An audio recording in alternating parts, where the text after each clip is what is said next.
Before anyone knew what lived deep within the Mariana Trench, scientists noticed something strange, an enormous, slow-moving pulse echoing through the Pacific Ocean.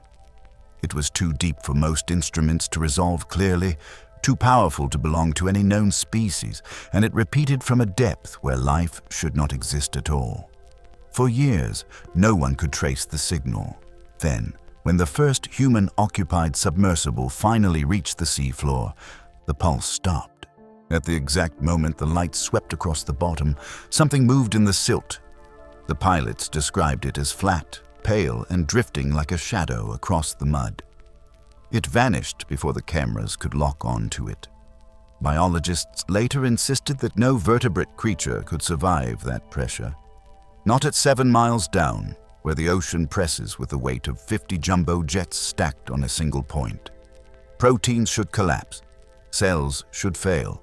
Bones should deform. But the crew never changed their account. They maintained that they saw something alive. And that was only the beginning.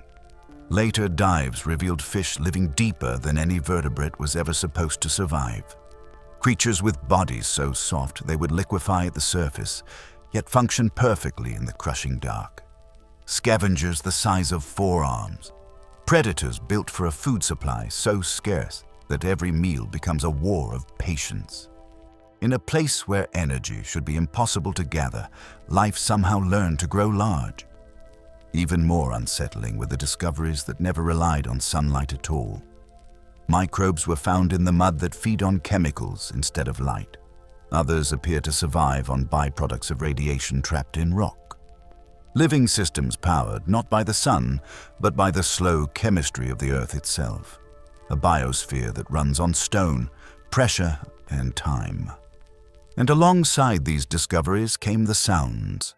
Metallic tapping in the darkness, low-frequency booms with no seismic match, groans that roll through the trench walls like distant thunder with no visible source, machines returning twisted, crushed, or going silent forever during descent. With every expedition, the trench revealed less about what it contained and more about how little we truly understood it. Tonight, we follow every sound, every shadow, and every impossible survival story into the deepest place on Earth. We start at the surface, where everything feels normal. Sun warms your face, wind ruffles waves, and under the water, a bright crowd of fish works busy corridors of reefs and kelp. This is the sunlit zone, a narrow film compared to the ocean's depth. A few hundred feet down, the glow fades into a slow blue. You're in the twilight zone, where day becomes an idea more than an experience. Eyes start failing here. Creatures swap vision for chemistry, and points of living light tap on and off in soft code. Keep sinking. The midnight zone takes over, removing blue entirely. Temperature slumps, gas compresses, and survival begins to look like accounting.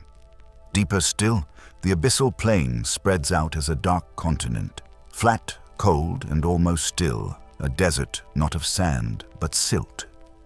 Then the seafloor splits, trenches trench, walls fall away into the Hadal zone, a place named for an underworld, for a reason. Here, physics asserts control with none of the surface's leniency. Think about falling without a reference point. Drop a weight and let it go. At a steady descent of around 2 meters per second, it takes well over an hour to reach bottom. That's not an elevator ride. That's a commute across a city with no streets and no buildings to mark your progress. Nothing changes in the view because there is no view, only pressure rising like a number on a screen. The water thickens, not literally turning to syrup, but dense enough that motion feels expensive. You get time instead of distance. Minutes stretch as the depth counter climbs past numbers with no everyday meaning. The ocean turns vertical space into duration, isolating you not just by location, but by the hours you must spend inside that blank travel. At the bottom, the environment stops pretending to be a version of the surface world.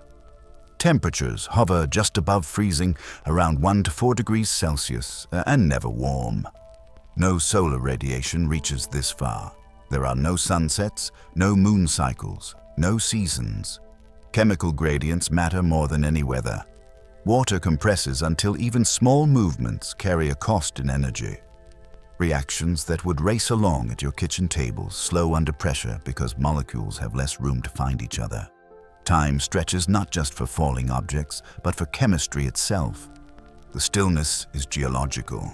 The seafloor here can lie quiet for years, recording events only when a distant earthquake rolls through or when a rare fall of food hits. Sediment accumulates in layers so fine they capture tiny shifts in flow like rings in old wood. It's a place where motion is measured in millimeters and change is logged in decades. The isolation is complete. No sky, no sound that air would carry. Even turbulence becomes subdued. Water remains water, but its density at depth narrows what is possible. A sharp turn becomes a slow bend. A quick burst of speed becomes a push that dies out faster than instincts expect. Pressure shapes everything. At roughly 1,100 times the force at the surface, it doesn't just crush empty spaces. It alters the behavior of materials. Protein structures that hinge and fold at the surface can destabilize. Calcium-based support systems that work well in shallower seas start losing integrity. Engineering tolerances designed for submarines that dive deep must account for forces that act as if the ocean is trying to erase volume. Out here, water doesn't forgive poor design. Small flaws become failure modes. A weld that looks adequate in a lab becomes a weakness 7 miles down. This is the threshold where ordinary physics becomes absolute. Water dominates by sheer mass. Pressure presses every interface, from biological membranes to metal housings, forcing design and evolution into narrow solutions. Electrical systems behave differently under compression. Batteries, seals, polymers. Each material meets a regime where its properties drift. Even time inside machines shifts character as lubricants thicken and components exchange heat with a near-freezing world that never changes temperature. Everything that survives does so on terms set by force and cold. For life, the rules rewrite in quiet ways. Enzymes adapt to keep their shapes under load. Membranes tune chemistry to remain flexible yet intact. Senses pivot. Where eyes stop working, pressure and vibration carry information. Bioluminescence becomes more than a glow. It is structured output, brief, precise, tuned to the sensitivity of nearby receptors. Movement shrinks into minimal gestures. Muscles trade speed for efficiency. Bones lighten or vanish. Bodies turn from rigid frames into pressure-balanced forms that don't mind being squeezed because they have no empty spaces worth crushing. The trench is not only distance, it is a force field. That might sound like marketing, but it's practical shorthand for what pressure does to reality at scale. Materials with air gaps implode. Liquids resist compression but transmit force with a clarity we don't meet on land. Sound travels faster and farther. Heat moves away quickly into an infinite sink. The energy budget for any action must be checked against these conditions. Waste any of it, and you aren't just inefficient, you lose the ability to act at all. All of this creates a mental shift. You stop thinking in terms of down and start thinking in terms of what down does. A light beam fades, not only because distance increases, but because particulate matter and water density eat it, scatter it, and shorten its reach. Sensors must prioritize what matters: pressure readings, temperature stability, structural strain. Maps feel less like drawings and more like readouts, strings of data defining shape and boundary. Even the silence is different, not empty, but filtered. Without air, sound arises and moves through water in ways that feel unfamiliar. A distant quake or a whale call from another basin can pass through layers that bend and carry it. The trench sits at the end of many such paths, a receiving end for vibrations that originated far away and long ago. When you stand in the deepest point, You stand in a node that the planet itself routes energy through. Slowly, constantly. So the depth breaks your sense of scale, then it breaks your sense of time, and finally it breaks your sense of what physics allows. That is the frame for every story that follows. Human attempts, animal solutions, and machine endurance all operate inside this same set of demands. The trench is a gate. Cross it, and you stop asking how far it goes and start asking what the distance does. Pressure begins to speak louder than distance ever did. That pivot is where we head next. We move from the number on the depth gauge to the squeeze that number represents, from miles to atmospheres, from a vertical measurement to a force that kneads metal, bends chemistry, and rewrites biology. Down there, depth stops being a place and becomes an active participant. And once you understand that, everything that survives or fails at the bottom starts to make a different kind of sense. Right now, your body sits under one atmosphere of pressure. It's quiet, constant, and easy to ignore because fluids inside you match it. That balance hides how fast things change when you start adding layers. Double it and eardrums push inward. Triple it and sinuses turn rigid. Keep stacking invisible weight and those soft, forgiving parts of you become gauges that read force in pain. At the surface, pressure feels like nothing. It's patience with a mass behind it. Drop to the depth of a swimming pool and nothing seems strange. Head to the bottom of a 10-meter dive and you notice your mask presses hard against your face. At 30 meters, the recreational boundary, air in your lungs compresses to half its surface volume. Each breath draws denser gas. Regulators work harder to keep pace. At 50 meters, well into technical diving, every meter adds a larger fraction. Because density stacks on density, vision narrows. Movement slow to control gas consumption. At 100 meters, where only trained specialists go, exertion triggers runaway carbon dioxide buildup. Divers shift to helium mixes, not for comfort, but because nitrogen starts altering the mind, and oxygen, which sustains life at the surface, edges toward danger. The body treats gases as tools until pressure turns them into risks. Nitrogen narcosis arrives as warmth behind the eyes and a creeping confidence that everything is fine when it isn't. Tasks that felt simple at the surface become puzzles. Buttons misbehave. Dials refuse to speak clearly.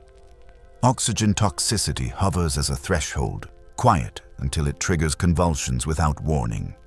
Blood takes on extra dissolved gases that later want to escape, forming bubbles that can block vessels, irritate nerves, and shred joints if ascent is rushed. Decompression tables look like math, but they're attempts to coax physics into letting go of your tissues without tearing them.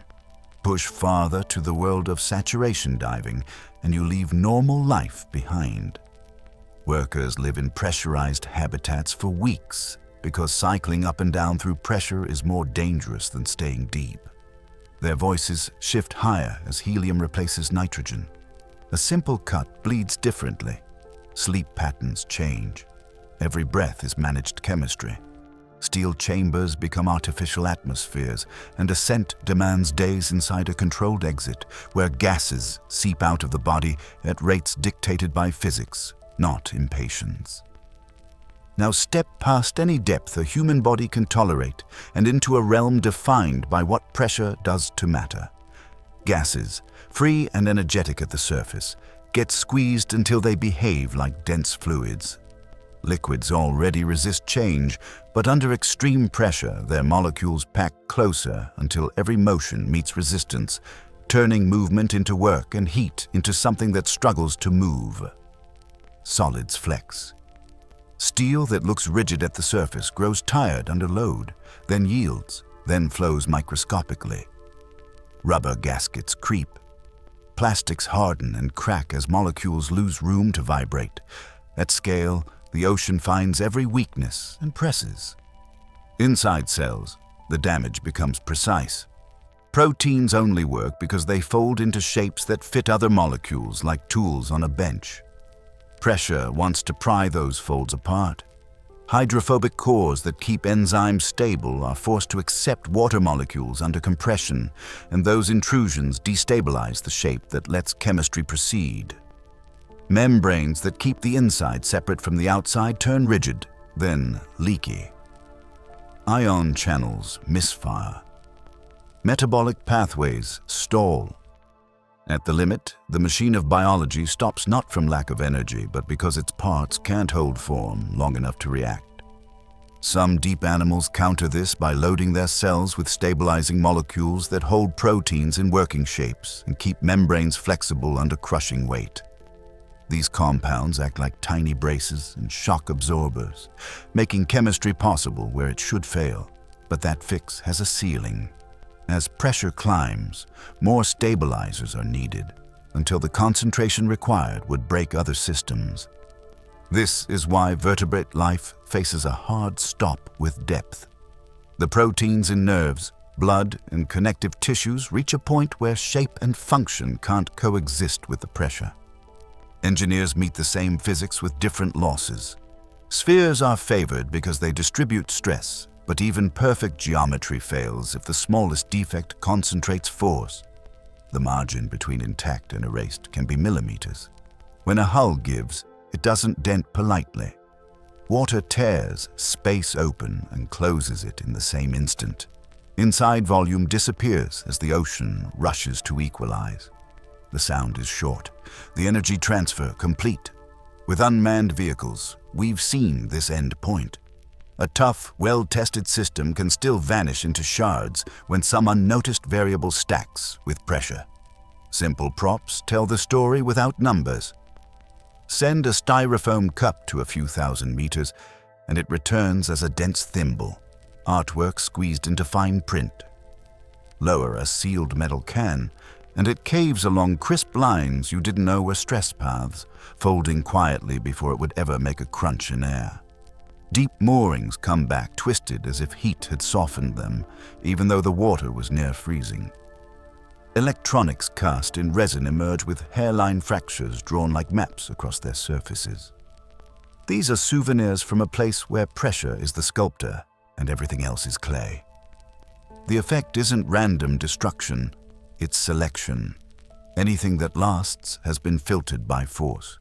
Materials that seem exotic at the surface become basic there. Ceramics for compressive strength, titanium for fatigue resistance, syntactic foams that hold microbubbles too small to collapse. Designs avoid corners and seams because edges focus stress. Even the choice of oil versus air inside a housing matters, since filling the void reduces the pressure differential and keeps walls from fighting the full ocean outside. Survival at depth is proof of adaptation, not luck. Biology mirrors that logic with harsh edits. Animals that reach extreme depths often gel their bodies, so external pressure equals internal pressure. Bone lightens or disappears because rigid frameworks make bad pressure targets. Blood chemistry shifts to keep proteins working in shapes that surface relatives can't maintain. Muscles pattern for slow, efficient motion, not power. Lungs, where present near the surface, collapse and become irrelevant. Oxygen arrives dissolved through fluids. Sensory systems recalibrate for slow signals in dense water. Nothing is built to resist the ocean. Everything is built to stop giving it something to crush. Under these conditions, time stretches because reactions slow. The cold water already drags on chemistry. Add pressure, and molecules need more energy to move into the positions where reactions happen. Enzymes that speed processes at the surface run like machines missing teeth. The result is a world where lifespans lengthen, growth creeps, and behavior looks patient because speed wastes energy and creates heat a body can't afford to shed. Even corrosion slows as electrons face tighter paths, yet where fluids do move, wear becomes grinding, not sliding. That is why submersibles develop personalities. Creaks that mean nothing at shallow tests become data points in deep silence. A delayed ballast drop feels like a verdict. Rubber valves breathe differently at depth. Cable insulation stiffens and memorizes every bend.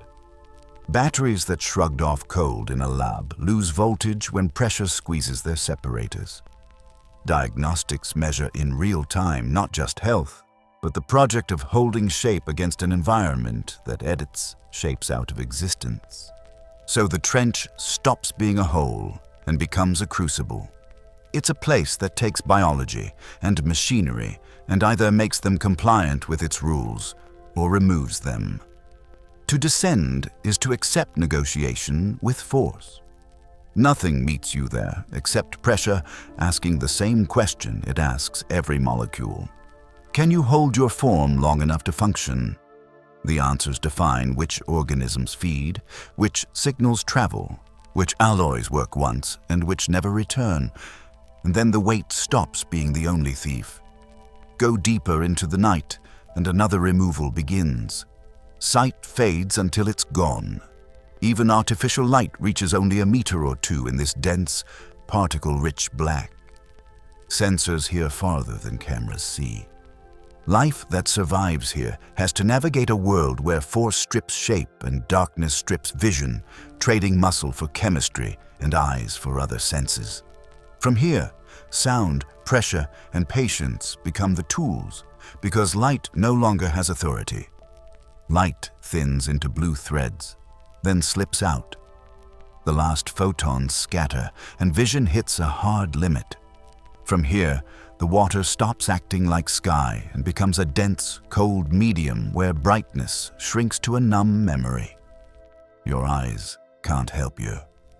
Movement feels slower, not because you move slower, but because there is nothing to see moving past you. Shapes drain away until the world is only texture, temperature, pressure, and a faint, constant sense that the water itself has weight. The silence you expect never arrives. Molecules pressed close together carry vibration far more efficiently than air.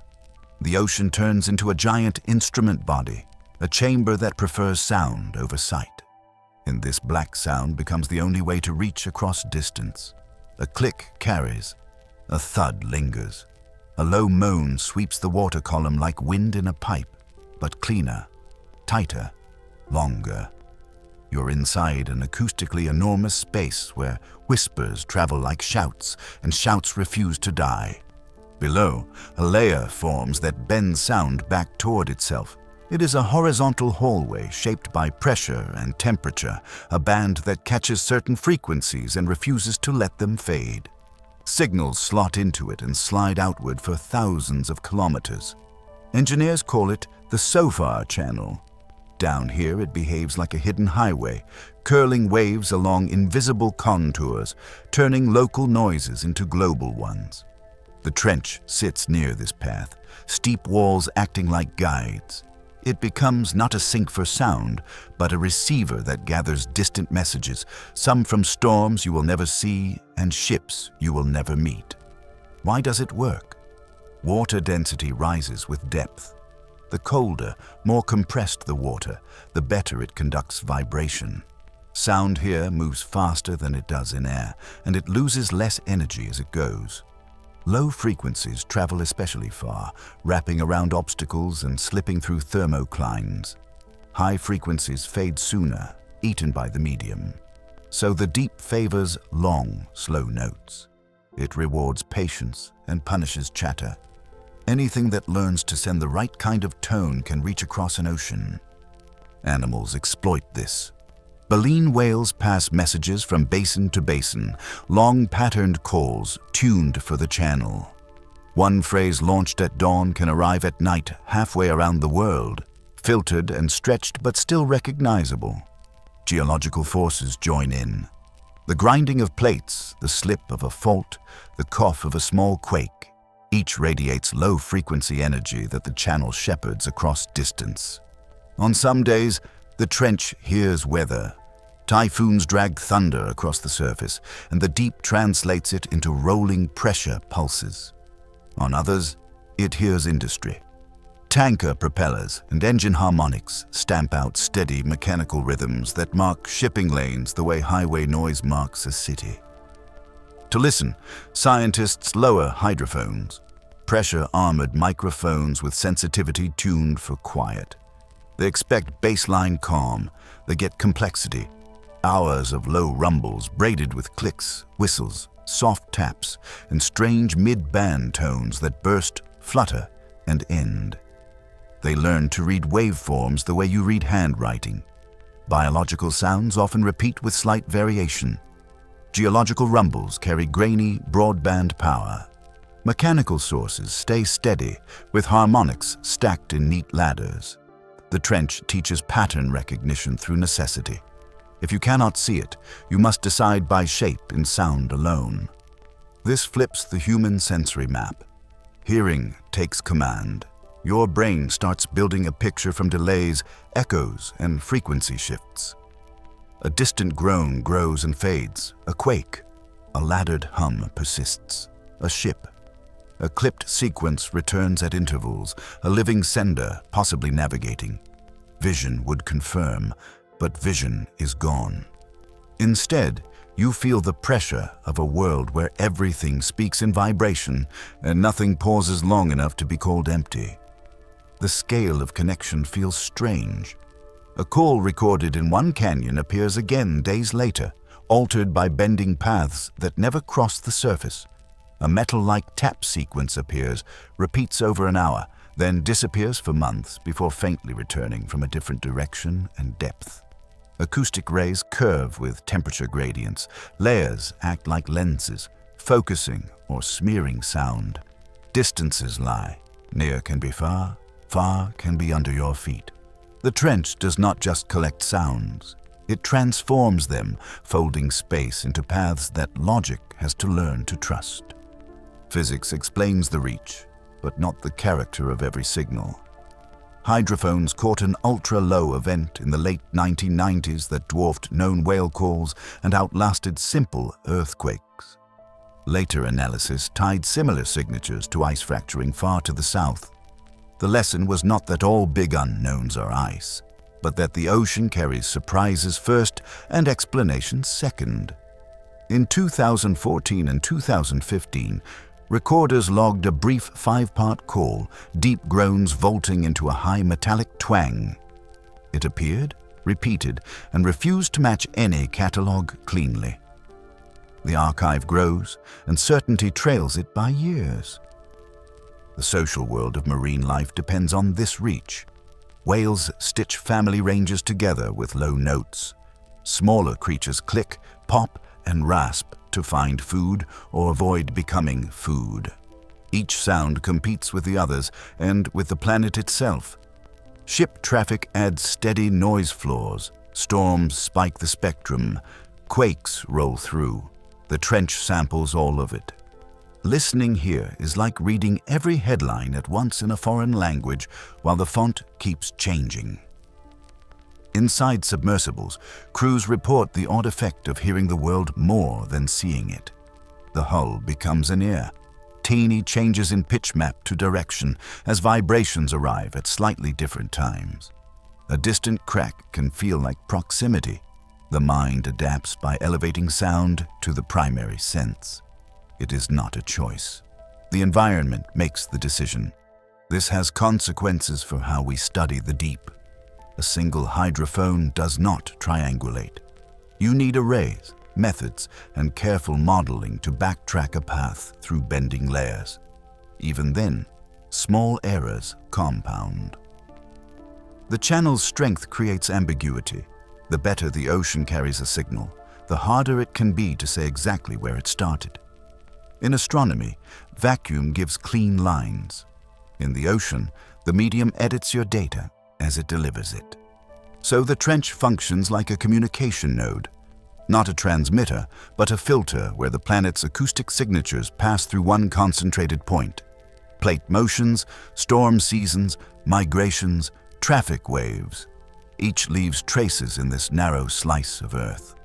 Long-term records turn into time series of planetary behavior, a diary of vibration written in low tones. And that brings us back to the unsettling part. If sound can travel this far, bend this much, and borrow identity from the path it takes, how do we assign authorship with confidence? When a metallic pattern arrives without a match, is it biology we do not understand? Geology filtered through a difficult route? Or machinery so distant it seems local? The deeper we listen, the more the ocean blurs the border between sender and space. The first hydrophones sank past the last trace of light and settled into the cold pressure, and the feed came alive. The trench was not quiet. It carried a constant bed of low rumble and sudden spikes, tones that did not match whales, storms, or ship engines. The microphones had the sensitivity to hear distant propellers and tectonic groans, yet here they picked up sharp, clean sounds without clear origin. Scientists expected a baseline pattern they could subtract from the data. Instead, the abyss sent them a signal that looked like nothing in the catalog. To separate noise from source, they rely on acoustic fingerprints. An earthquake broadcasts a short burst with specific low-frequency energy and a decay that looks like a curve you can spot at a glance. Baleen whales call in repeating phrases with harmonic ladders. Storms smear energy across bands that rise and fall with wave fields. Ice flexes and snaps in crisp, broadband pops or long moans that drift in pitch. Analysts graph frequency against time, measure duration and repetition rate, and compare the profiles to large libraries. A known source repeats its signature. That is the point. Ocean sound, when identified, becomes predictable. The trouble begins with patterns that don't repeat. Unknown signals cut into the record, last for a few seconds, then vanish. They arrive without the spectral markers of biology, without the damping curve of geology, and without a directional cue strong enough to triangulate with confidence. A hydrophone hears them loudly. A partner station reports a whisper or nothing. The signal acts both far and near, like a voice shouted in a hall with moving walls. The trench turns the ocean into a hall like that. In the late 1990s, the bloop entered the record. It was very low in frequency, very loud, and detected across hydrophones separated by thousands of kilometers.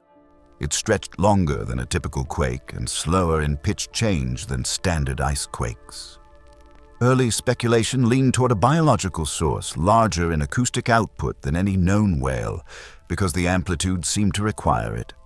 But the numbers did not fit neatly. The depth implied by propagation models was extreme, the frequency content awkwardly placed between known categories, and the energy distribution did not match standard volcanic tremor. Triangulation should have solved it. With timing offsets between stations, you draw hyperbolas on a map and find the crossing point. Here, the lines refused to converge to a tight bullseye. The uncertainty region sprawled, and small changes in assumed water temperature or sound speed profile moved the estimate by hundreds of kilometers. The ocean's layers refract sound. A few meters in vertical placement of the sound channel can bend paths enough to make a single source look like a smear. The bloop behaved like a source that did not want to sit still on the page. Years later, similar ultra-low creaks from ice under pressure were recorded and used to argue that the bloop was ice fracturing. That answer arrived not from the original event, but from the pattern match to new data with better context. The takeaway was not comfort. It was a lesson in how long the ocean can delay a clean explanation. A signal can be real, be recorded well, and still resist classification until a separate case provides a key. While the bloop found a tentative bin, the Western Pacific kept delivering outliers. Hydrophones in and near the trench recorded sequences of metallic taps that ran in organized clusters, then went silent for months. Rhythmic pulses turned on at depth, repeated with machine-like timing, and stopped mid-series. Low-frequency booms came through as single events that never reappeared, even with continuous monitoring. Some of these clips had energy steps that felt like engineered signals. Others drifted in pitch in a way that did not fit ship noise or known animal behavior. Then a new sound appeared in the mid-2000s, a short, 5-part call lasting a little over 3 seconds. It began with a deep groan, slid upward, and ended with a bright, almost metallic twang. It did not align with catalogued calls or seismic events. The leading idea linked it to a minke whale variant, but even that came with a caveat. The tone's mechanical quality stood out against normal whale harmonics. It sounded like something flexing against a constraint rather than a laryngeal call in open water. The Hadal zone encourages this confusion. Temperature, salinity, and pressure carve the water column into layers that steer sound like curved lenses. A source above the channel can send energy that skims for thousands of kilometers and then dives. A source below may seep energy upward in narrow cones. To a fixed hydrophone, a ship in open ocean and a quake under Antarctic ice can arrive with similar arrival times and frequency content because the paths massage their signatures into a shared shape. Even a local event can appear displaced if ducting traps parts of the signal and releases them in delayed packets. A single source can therefore register as a chorus separated in time. The instrument network adds its own limits. Stations run far apart, and each must correct for time drift, pressure effects on sensor response, and biofouling that can slightly change sensitivity. If a transient arrives while a station undergoes maintenance or experiences electronic noise, the chance to cross-check drops. The result is a dataset with gaps that unknown signals exploit. They slip between listening posts, show up at one station during a perfect quiet window, then miss the next 2 by minutes. By the time analysts pull the logs, the ocean has moved on. Even the known sounds highlight the trench's role as a receiver rather than a source. Whale calls propagate across basins and arrive shaped by the channel. Tectonic groans pass underneath island arcs and climb back into range. Ship engines grind over the horizon and leak energy into layers that carry their rhythm like a heartbeat. The presence of all of these at once masks weak events. A faint biological signal at depth may hide under the low beat of distant shipping or the hiss of microseisms. Pulling it out requires confidence thresholds that unknowns often fail to cross, so they remain flagged but unresolved. This leads to a reframing. Space gives you clean, straight paths for radio. The ocean does the opposite. It warps sound, splits it, and sends it on detours that erase the source's identity. The trench, sitting at the end of several acoustic highways, becomes a filter rather than a window. Signals arrive altered. Some gain strength and lose detail. Others preserve detail and lose direction. When a noise reaches the recorder with no clear match, it might be new, or it might be a known source scrambled beyond recognition by the path it took. So the real concern grows. If the ocean is this effective at hiding signals we can hear, what about the things that do not speak at all? A silent predator, a geological process that moves without acoustic release, a machine that runs below thresholds. In a world where sound replaces sight, absence can be the best disguise, and at the bottom of the trench, silence is not a void. It is a boundary you cannot cross with airs alone. At 7 miles down, nothing is wasted. Food arrives as sparse dust, drifting for weeks, torn apart by anything alive on the way down, and what survives the fall lands cold and waterlogged. Energy moves like thick syrup through near-freezing water, so every action costs more than it pays. A burst of speed can lose you a week's worth of calories. A missed strike is not a mistake. It's debt. Survival at this depth turns into accounting. Spend slowly or you vanish. That trade-off creates a paradox. Big bodies burn more fuel. They take more to build, more to maintain, and more to move. The Hadal zone has no surplus to support giants. Marine snow, bits of dead plankton, shell fragments, waste, and half-digested remains drops at centimeters per second and arrives stripped of most usable energy. Nothing grows fast. No plant base renews the pantry. By surface logic, the system should favor tiny forms that hoard crumbs and slip between scarcity. Yet when baited cameras settle on the seafloor, they record something else. The footage shows armored amphipods swarming in dense knots, some stretching the length of a forearm, their plates shining under artificial light. Crustaceans that look like oversized relatives of shallow water scavengers move with calm, confident steps. Instead of fragile waifs scraping at residue, the trench broadcasts scaled-up versions of familiar designs. These are not aberrations. They appear repeatedly, at distances, in separate expeditions. So the obvious question becomes uncomfortable. How do giants exist where calories fail? Part of the answer lies in time. Cold and pressure rearrange metabolism. Reactions slow. Growth turns into a decades-long project with minimal waste. A surface crab lives on fast cycles: hunt, molt, sprint, die. A deep amphipod shifts to patient storage. Flesh becomes reserve tank, not muscle engine. Movement shrinks to the necessary. Feeding behavior changes from pursuit to interception. The animal waits near a bait source, adjusts position once, then does not waste motion again. The same mass that would have been expensive up top becomes efficient here, like a large battery drawn down on a low-power setting. Biology backs this with chemistry. In deep-sea gigantism, bodies retool for capacity and endurance. Limbs widen, not for speed, but leverage. Exoskeletons thicken where pressure demands structure, then lighten where fluid support does the job. Digestive systems specialize in slow processing, extracting energy from material too tough or contaminated for surface species. Muscles contract with low intensity over long durations. Even nerves may favor slower conduction, trading reaction time for stability across cold membranes. The supergiant amphipod stands out. Known from other oceans, it reaches hand scale in places like the trenches, then moves in a measured, almost methodical pattern. It does not rush bait. It assembles. The swarm forms a processing circle, cutting and passing, reducing a large meal into transportable packets. In a world that punishes waste, cooperation looks like a growth strategy.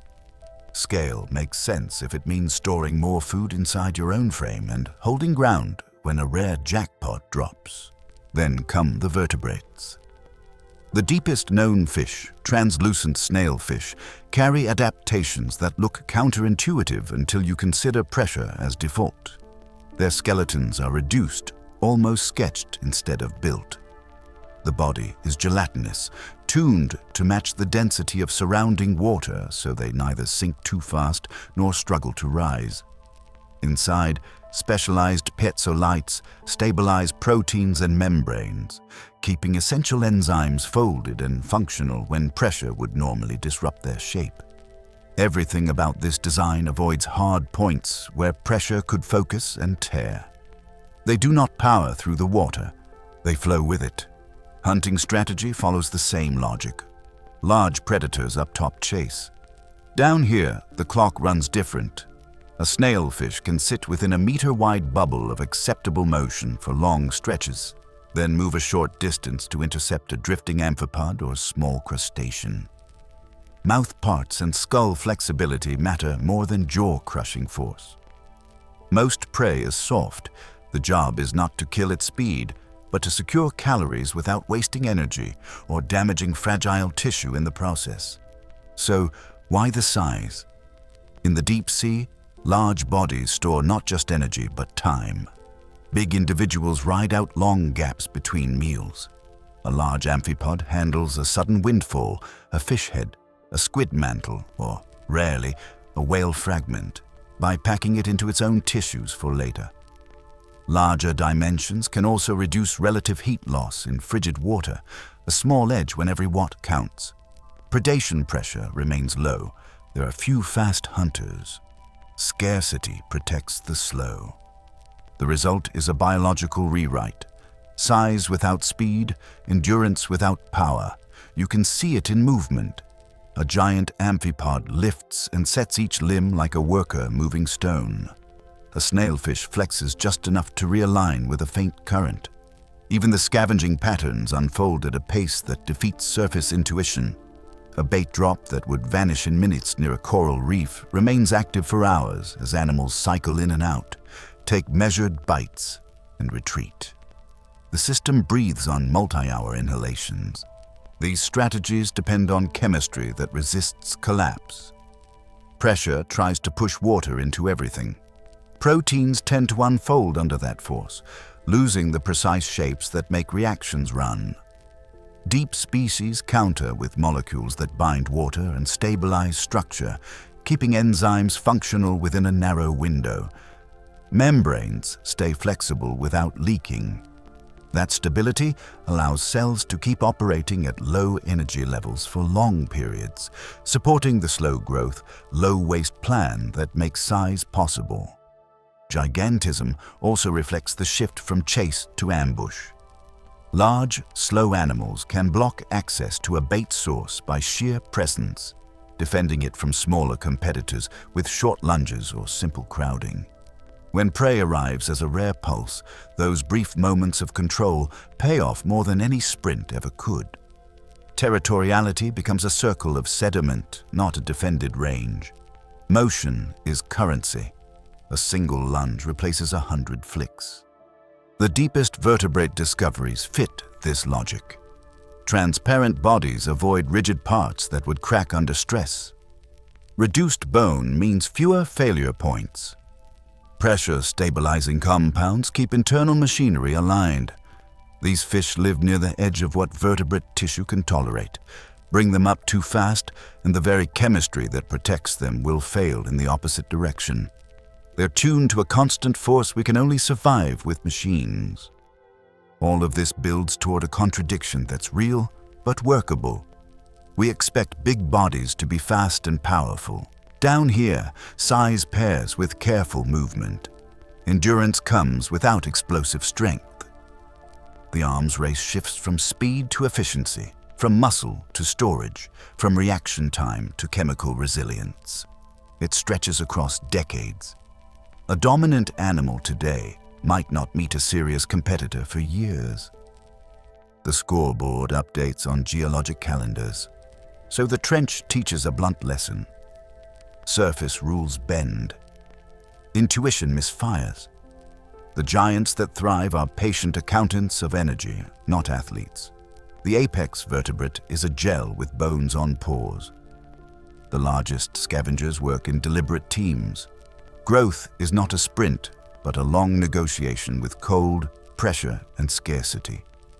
By the time a camera sees them, they have already solved problems we barely know how to frame. And that raises a harder question. If the Hadal zone rewards patience, frugality, and invisibility, what forms of life wait there that we still miss because they move too little, glow too rarely, or feed on sources we do not label as food? Absolute stillness. Trieste settles into the ooze of Challenger Deep. The lights hold a tight cone and the water behaves like slow glass. Sediment floats up and hangs there, not drifting away, as if motion itself needs permission to proceed. The vessel creaks at the edges of hearing. The world beyond the viewport is a uniform gray-brown field that swallows distance and erases scale. A spot of brightness from the lamps fades into a colorless haze, the edge of sight only a few meters out. The surface of the seafloor looks soft, but the texture is hard to read through the thickness of the water. Nothing moves. Time stretches. Two men lean into the plexiglass sphere, eyes adjusting to a kind of darkness that does not end. The glass is many inches thick, bowed inward, holding back a weight the body cannot sense but the mind cannot ignore. Their breath fogs quick, then clears. They scan the mud expecting nothing, because nothing at this depth should be able to do much of anything. The lamps sweep and return. The sediment responds in slow motion, lifted by the beam, then resting again. Minutes pass in measured silence, the kind that demands attention to tiny changes. Then, a line of darker mud slips, and a pale form crosses it. The movement is deliberate, not a trick of drifting detritus. A flat shape glides low to the bottom and leaves a faint disturbance in the silt, as if a fin or edge edged the surface without breaking it. The men track it with their lights. It keeps a steady course, not fast, not halting, and then it passes out of the cone and back into the uniform dullness. The sight lasts seconds. It is enough to form a description that doesn't fit the rules. Fish-like, flat, moving as if it had agency in a place that should crush agency down to chemistry. That single sighting collides with the biochemical limits known even then. At this pressure, proteins begin to lose the shapes that let them work. Enzymes that fold into precise forms to catalyze reactions would deform, jitter, or lock up. Membranes that keep cells organized would stiffen or leak. Blood chemistry tuned to surface conditions would misbehave. Gas transport, pH balance, and ion gradients would all sag under the load. Calcium-based structures like bones face errors not just in strength but in chemistry, as the availability of dissolved ions shifts and the balance that keeps structures intact falters. The nervous system, which depends on channel proteins and delicate voltage differences, would find its timing scrambled. The math runs out before the biology begins. Back on the surface, the reaction is immediate and technical. If not a fish, then what? Sea cucumbers live in deep ooze and can present as flattened bodies with fin-like projections that ripple. Some can swim briefly above the bottom, lifting and gliding with gentle motions that, at a glance, could read as fish movement. Another angle, the viewport itself. Under immense pressure, even thick plexiglass flexes and introduces optical distortions at the margins. Straight lines curve. Sizes shift. In a narrow cone of light, with suspended sediment creating layers and haloing, a moving cloud could sketch the outline of a body that isn't there. A surge from the ballast or a minor current could stir a sheet of fine particles into a coherent front, rising as a shape and then breaking apart as the beam moves. Yet the account does not blur with time. The details remain consistent in retellings across decades. The claim stays narrow, a flat, fish-like form about a foot long, gliding across the seafloor. There is no drift into more dramatic features, no added color, no inflated estimates. Skepticism grows, then fades, then returns with new data from later deep expeditions, but the original observers do not alter their assessment or open the door to doubt. In a field where extraordinary claims usually fray under re-examination, this one holds a steady line, which only sharpens the divide. Human perception in such an environment is not a neutral instrument. The brain leans on familiar templates to parse motion and shape. When the visual field offers only noise and soft gradients, the mind searches for edges and intentions. In the stress of a first-ever descent, after hearing a loud crack from an outer window layer earlier in the dive, attention can swing between hypervigilance and tunnel vision. The sea outside allows almost no parallax cues. Without known objects to set scale, size estimates collapse. Without a second viewpoint, distance compresses. Add a thin layer of stirred silt and the beams fall off and you have a stage built for misreading. But the contradiction stands beyond psychology. If vertebrate biology cannot function under these conditions, why did the movement look controlled? Why did it trace a line and leave a trace? If it was a sea cucumber, the posture and propulsion should show hints of undulation rather than a glide. If it was a cloud of sediment, the shape should diffuse at the edges. The report cuts between those expectations.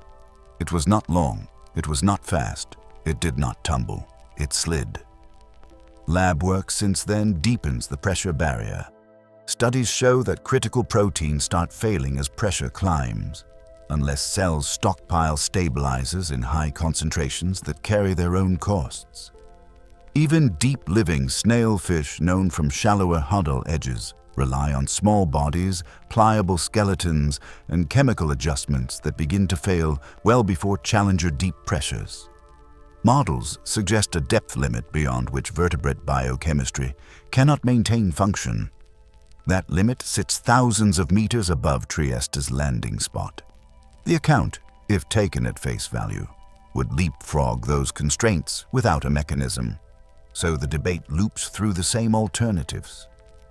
Misidentification, distortion, a rare invertebrate behavior not widely documented at the time.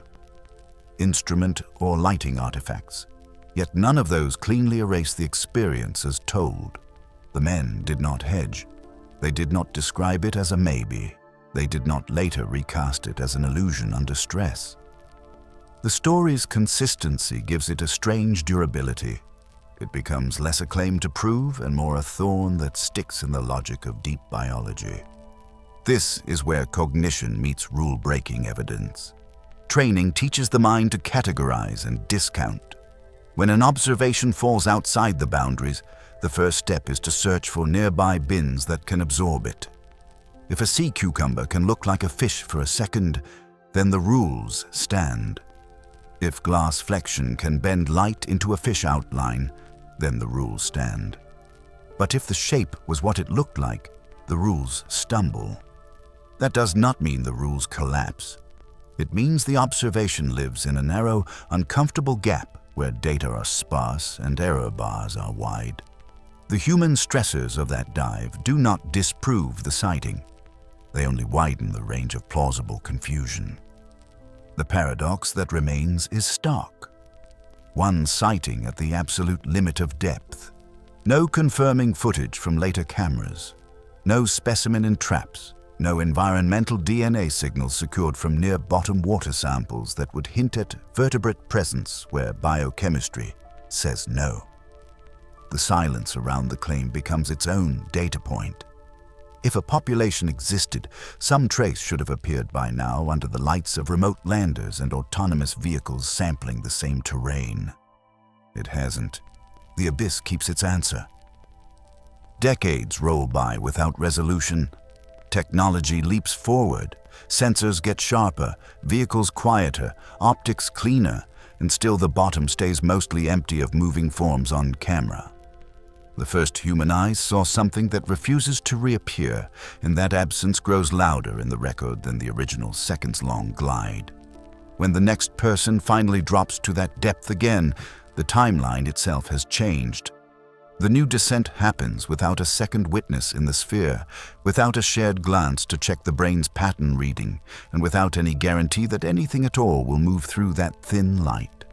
For half a century, the deepest point on Earth sat unvisited while we mapped deserts from orbit and watched footprints harden on lunar dust. The silence wasn't empty. It was a pause that grew louder with every satellite image and every new mission that ignored the ocean's black geometry. Then one person decided to descend, not as a passenger, but as someone who had trained his mind in pressure and darkness. Years of returning to the Titanic's wreck weren't about nostalgia. They were rehearsals. Each descent taught him how systems fail quietly, how the body negotiates with claustrophobia, and how the surface world fades when the water above you thickens into ours. He built a craft that didn't float down. It fell. A vertical spear, narrow and tall, where flotation wasn't a gas tank, but a solid, synthetic foam engineered to resist compression. Where the Trieste relied on a buoyant chamber filled with gasoline and a heavy ballast that could be dropped, this machine reversed the logic. It lived straight up and down, a dense green column designed to pierce. Inside, the pilot folded into a steel sphere with barely enough space to shift. No stretching, no walking around. Knees tucked, a few controls within reach. A viewport the size of a dinner plate, and an understanding that if anything jammed at full depth, the ocean would keep what it had taken. The descent wasn't a cinematic freefall. It lasted a focused 2.5 hours. Communications narrowed as the wavelength of reliable contact shortened in the brine. Voices thinned to bursts, messages lagged. The hum of life support and systems replaced conversation. The craft shed the residual noise of the ship above and entered a zone where the only rhythm left was breathing and the slow count of meters piling on. Up and down lost meaning. No sunrise waiting on a horizon, no landmarks to mark progress, only numbers, and the quiet knowledge that the last known rescue plan ended at the limits of engineering and patience. The deep-sea Challenger carried a philosophy of risk that didn't resemble the Trieste. It wasn't a bathyscaphe that trusted passive flotation to win a stalemate with gravity. It was an arrow depending on controlled ballast release, on hydraulics and weights and motorized systems to decide when the fall would stop and the rise would begin. Each component bore the mark of pressure-first design. Cables and housings were compressed into minimal profiles, so the water had less to grab. Batteries tucked into oil-filled compartments to equalize internal and external forces. Cameras mounted on articulated booms, ready to survey a plane of seafloor. Nobody had watched in real time with modern imaging. As depth accumulated, the cockpit shrank psychologically. Solitude thickened and became physical. Astronauts at least share radio with clear latency and a view of Earth. Here, the view was the wall of the sphere and a screen reporting numbers that commanded obedience. The mind learned to accept that panic runs faster than oxygen, but slower than pressure. You focus on tasks, systems checks, minor trim adjustments, log entries. Time becomes a tool. The abyss teaches you to use it in small cuts rather than large swings. Expectation tugged the other way. The mission wasn't about proving a point. It was about seeing something new. We always assume that the bottom of the deepest place will look appropriately dramatic. Twisted rock gardens, sinister ridges, active geology on display.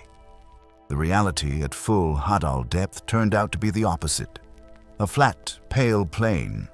Fine sediment resting in thin gravity, so light and quiet that any move of thruster or boom raised a blizzard of dust that took minutes to fall.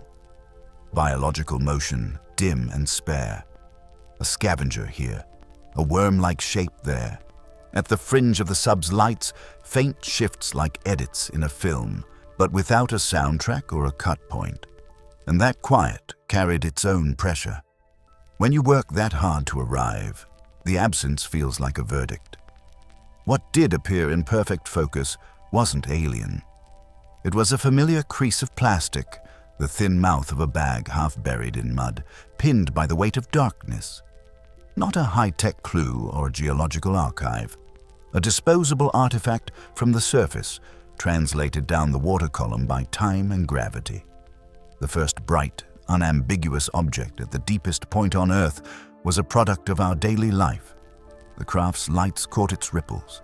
The currents at that depth barely exist, but they breathed enough to make the edges lift and settle like a slow exhale.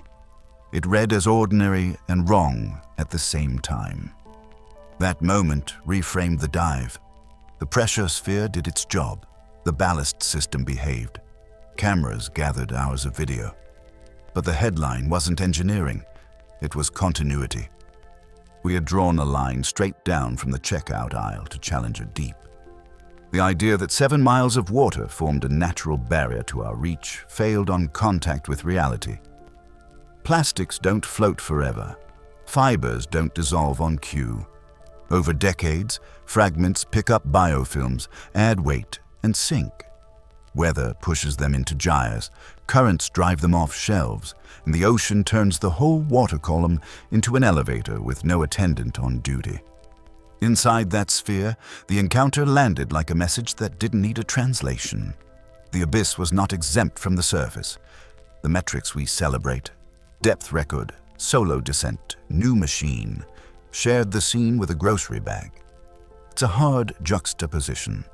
Pride and intrusion in the same frame, and it doesn't take much to understand what it means when the place we imagined as beyond contamination already carries it quietly in its sediment. The deep sea has time on its side. It archives. The bag isn't just trash, it's proof that the trench isn't a moat keeping the world out. It's the endpoint of a process that starts in ordinary decisions and ends in perpetual cold. That is why the dive reads as both technological triumph and moral collision. We saw proof that the Earth's most remote floor is not empty of our influence. The descent, in terms of human experience, distilled the cost of reaching places we barely understand, with materials we cannot recall. We carry that forward, not as a scolding, but as a simple fact of physics and time. Everything sinks eventually. And once it settles in that thin, fine mud under crushing pressure and lightless quiet, it stays, preserved by the very forces that make human visitation so hard. The silence after the discovery wasn't the same as the half-century pause that preceded the dive. The earlier quiet felt like absence. The new quiet felt like presence. Ours, already established, already embedded. The deepest point wasn't waiting for us. It was holding what we'd sent first. So when the ascent began, 2.5 hours turned into a different kind of countdown. Not a retreat from danger, but a return from a mirror held at the far end of the world, and that reflection sets up what the trench forces us to confront next. Cameron's lights move over a flat plain that should feel prehistoric. Fine silt, no ripples, no burrows, a scene that looks frozen in time. The expectation is simple. If any place on the planet stayed untouched, it would be her. The camera glides, sensors tick quietly, and then the familiar outline in the muck stops the breath more than any unknown shape could. A thin, crumpled sheet, edges folded like seaweed, soft creases that only ever come from human hands. There is no drama to it. The bag doesn't flutter. It just sits there, a light stain on ancient sediment. The shock comes from recognition, not discovery. Depth used to mean safety. That belief collapses once you track how the ocean moves anything we drop into it. The surface churns, wind and waves beat debris into smaller pieces, and plastic split along stress lines into thinner films and threads. The bits cling to algae and biofilms, pick up barnacle larvae, and become heavier. Zooplankton snag them while feeding, fish excrete them in larger particles, jellies tangle them and then decay, adding mass. Over weeks and months, a fragment that once floated collects enough organic coating to lose buoyancy. Gravity does not hurry in seawater. It insists. Down it goes, step by step, riding currents that shift with temperature and salinity, slipping through the twilight into the night, where no photosynthesis resets the ledger. The same conveyor that sends dead plankton and shell fragments to the trench floor carries our waste, and it does not care about origin stories. A plastic shopping bag from a city sidewalk follows the same rules as a driftwood branch, but it breaks differently and lasts longer. The time scale is not measured in days, it is measured in descents. A sudden storm can seed an entire water column with debris that will sink in waves for years. That lonely bag at the bottom is not a freak event. It is an inevitable arrival. What it meets at depth does not pass it by. Amphipods, the tireless recyclers of the deep, now carry threads and fibers that do not dissolve, and dissections show them inside gut folds where organic detritus should sit. The hottest clue isn't that these pieces exist. It's that they persist while other material would have been digested and reassembled. Microplastic fibers take the place of food mass without providing energy. Over time, that changes growth rates, reproduction, and even behavior, because hunger signals don't line up with nutritional reality. Chemistry delivers a second blow. In these small bodies, persistent pollutants concentrate. Polychlorinated biphenyls bind to particles and enter tissues. Levels can exceed those near coasts because the trench hoards what falls into it, and feeding in the dark means there is no easy way to select clean from contaminated. Turn out from biology and look at the trench as a system. Cold stabilizes. Pressure slows reactions. Lack of light prevents photodegradation. What drops here remains, altered slowly, not erased. That plastic bag is one layer in a long archive. The same archive holds industrial metals, toxin residues, and the fallout of national decisions made far from any shoreline. The Cold War chose depth for disposal on the assumption that deep meant dead. The trench kept the receipts. It took what we pushed into it and laid those materials into its sediment without ceremony. The water above presses down like a vault door, and the temperature keeps the lock engaged. The result is not a static museum. It is active. Trench life touches these materials constantly. Amphipods scour the surface. Worms pull grains into burrows. Bacteria latch onto polymer films and build communities there, rewriting the surface chemistry of plastic into something cells can cling to and sometimes exploit. Pollutants ride into tissues and then up through food webs that look sparse but are tightly looped. In a place where calories are rare, nothing stays untouched for long. The bag on the bottom is more than a symbol. It is a substrate. This reality turns pollution from a background problem into a frontline evolutionary force. Creatures tuned to pressure and cold now face synthetic molecules that didn't exist when their enzymes evolved. Some pathways might adapt, using compounds as scaffolds or carving them into smaller chemicals. Others may fail, with proteins misfolding or binding to contaminants that mimic natural molecules. Over generations, the winners will be those that can either exclude or metabolize the new chemistry. That kind of selection does not stay in the margins. It alters which species occupy the deepest niches and how energy moves through the system. The trench becomes a test bench for survival in a man-altered ocean. There's a harder thought embedded here. If the deepest trench preserves what we discard and folds it into biology, it also becomes a record keeper we cannot edit. Sediment layers build the story in real time. We may remove surface plastic from beaches or skim microfibers from wastewater, but what has reached the Hadal zone is now part of Earth's long-term collection. Cold and pressure protect it from breakdown, not forever, but long enough to matter on human timescales. Each layer captures a season of industry and a decade of policy and particles and chemistry. That line of evidence sits out of sight, yet it is embedded in the bodies of the animals that live there. The camera sweep ends, but the thought does not. You can trace the bag's path back through currents, through small mouths and sinking clumps of detritus. You can follow the fibers out into amphipod stomachs and then up into larger scavengers. The line runs both ways, downward from the surface and upward into living tissue. It always leads back to how the ocean moves, how it collects, and how it keeps. That collecting power turns the trench into a permanent endpoint for things that were never designed to end. Which raises the question of why this pit exists in the first place. It is not an accident, and it is not just a low spot. The depth is carved by the planet's own mechanics, and those same mechanics make the trench so efficient at trapping whatever falls toward it.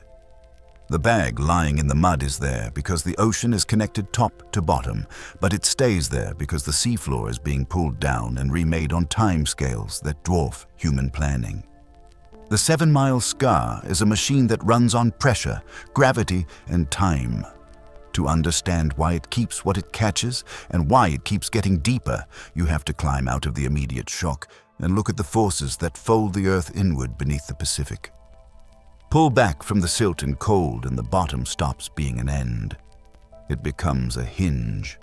2 slabs the size of continents grind past each other at the speed your fingernails grow, and that pace has been enough to dig a trench deeper than any mountain is tall.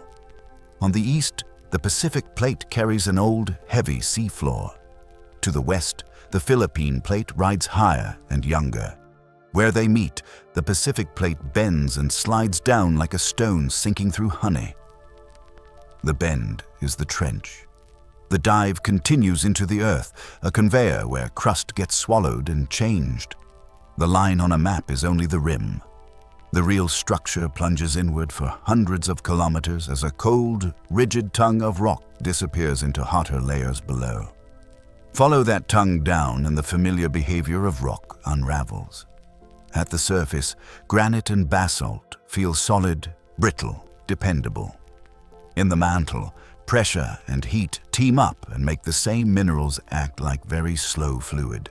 They flow on a time scale that makes a glacier look fast. The descending plate does not melt right away. It stays colder than its surroundings for a long distance, dragging trapped water and carbon along. That water came from minerals that locked it away at the seafloor. As pressure rises, those minerals destabilize and release fluids. The water escapes upward through cracks and weak zones, lowering melting points in the overlying plate. Melt pockets form, coalesce, and feed volcanoes that draw a chain parallel to the trench. That island arc mirrors the trench's path at the surface. Under it, the seafloor continues to creep down without pause. The paradox sits in the depths. If heat and pressure make rock flow, how can it break at all below a few hundred kilometers? Yet instruments record earthquakes 400 miles down. They start where theories said fracturing should not occur. Early on, people blamed bad data. Then patterns repeated in the same regions, lining up beneath the trench like a ghost fault system. The best answers involve transformations inside minerals. At certain pressures, atoms in common mantle. Minerals snap into tighter arrangements. Those shifts happen quickly. A crystal that once could deform smoothly suddenly changes structure and releases energy as it adjusts. Add fluids that weaken bonds and a rigid slab chilled by the surface, and you get a composite capable of storing strain and then letting it go. The result is a deep focus earthquake. It does not tear the surface open, but it sends shock waves that reach coasts, tilt seafloors, and, in the right geometry, push enough water to seed tsunamis far away. Chemistry bleeds from this machine. As the plate sinks, its sediments get squeezed. Crushed limestone releases carbon dioxide. Organic-rich layers vent methane. Sulfur-bearing minerals spit out hydrogen sulfide. Those gases seep upward along fractures and form seeps on the seafloor. The fluids also change the rocks they pass through, altering strength, creating weak planes, and feeding the feedback loop that keeps subduction alive. The trench is not a passive ditch. It is an intake slot for a planet-scale circuit where crust goes down, fluids go up, and energy moves sideways into volcanoes. It hosts cold seeps that feed microbes built to turn these simple molecules into food. Step back, and the scale lands. The plates creep a few centimeters each year.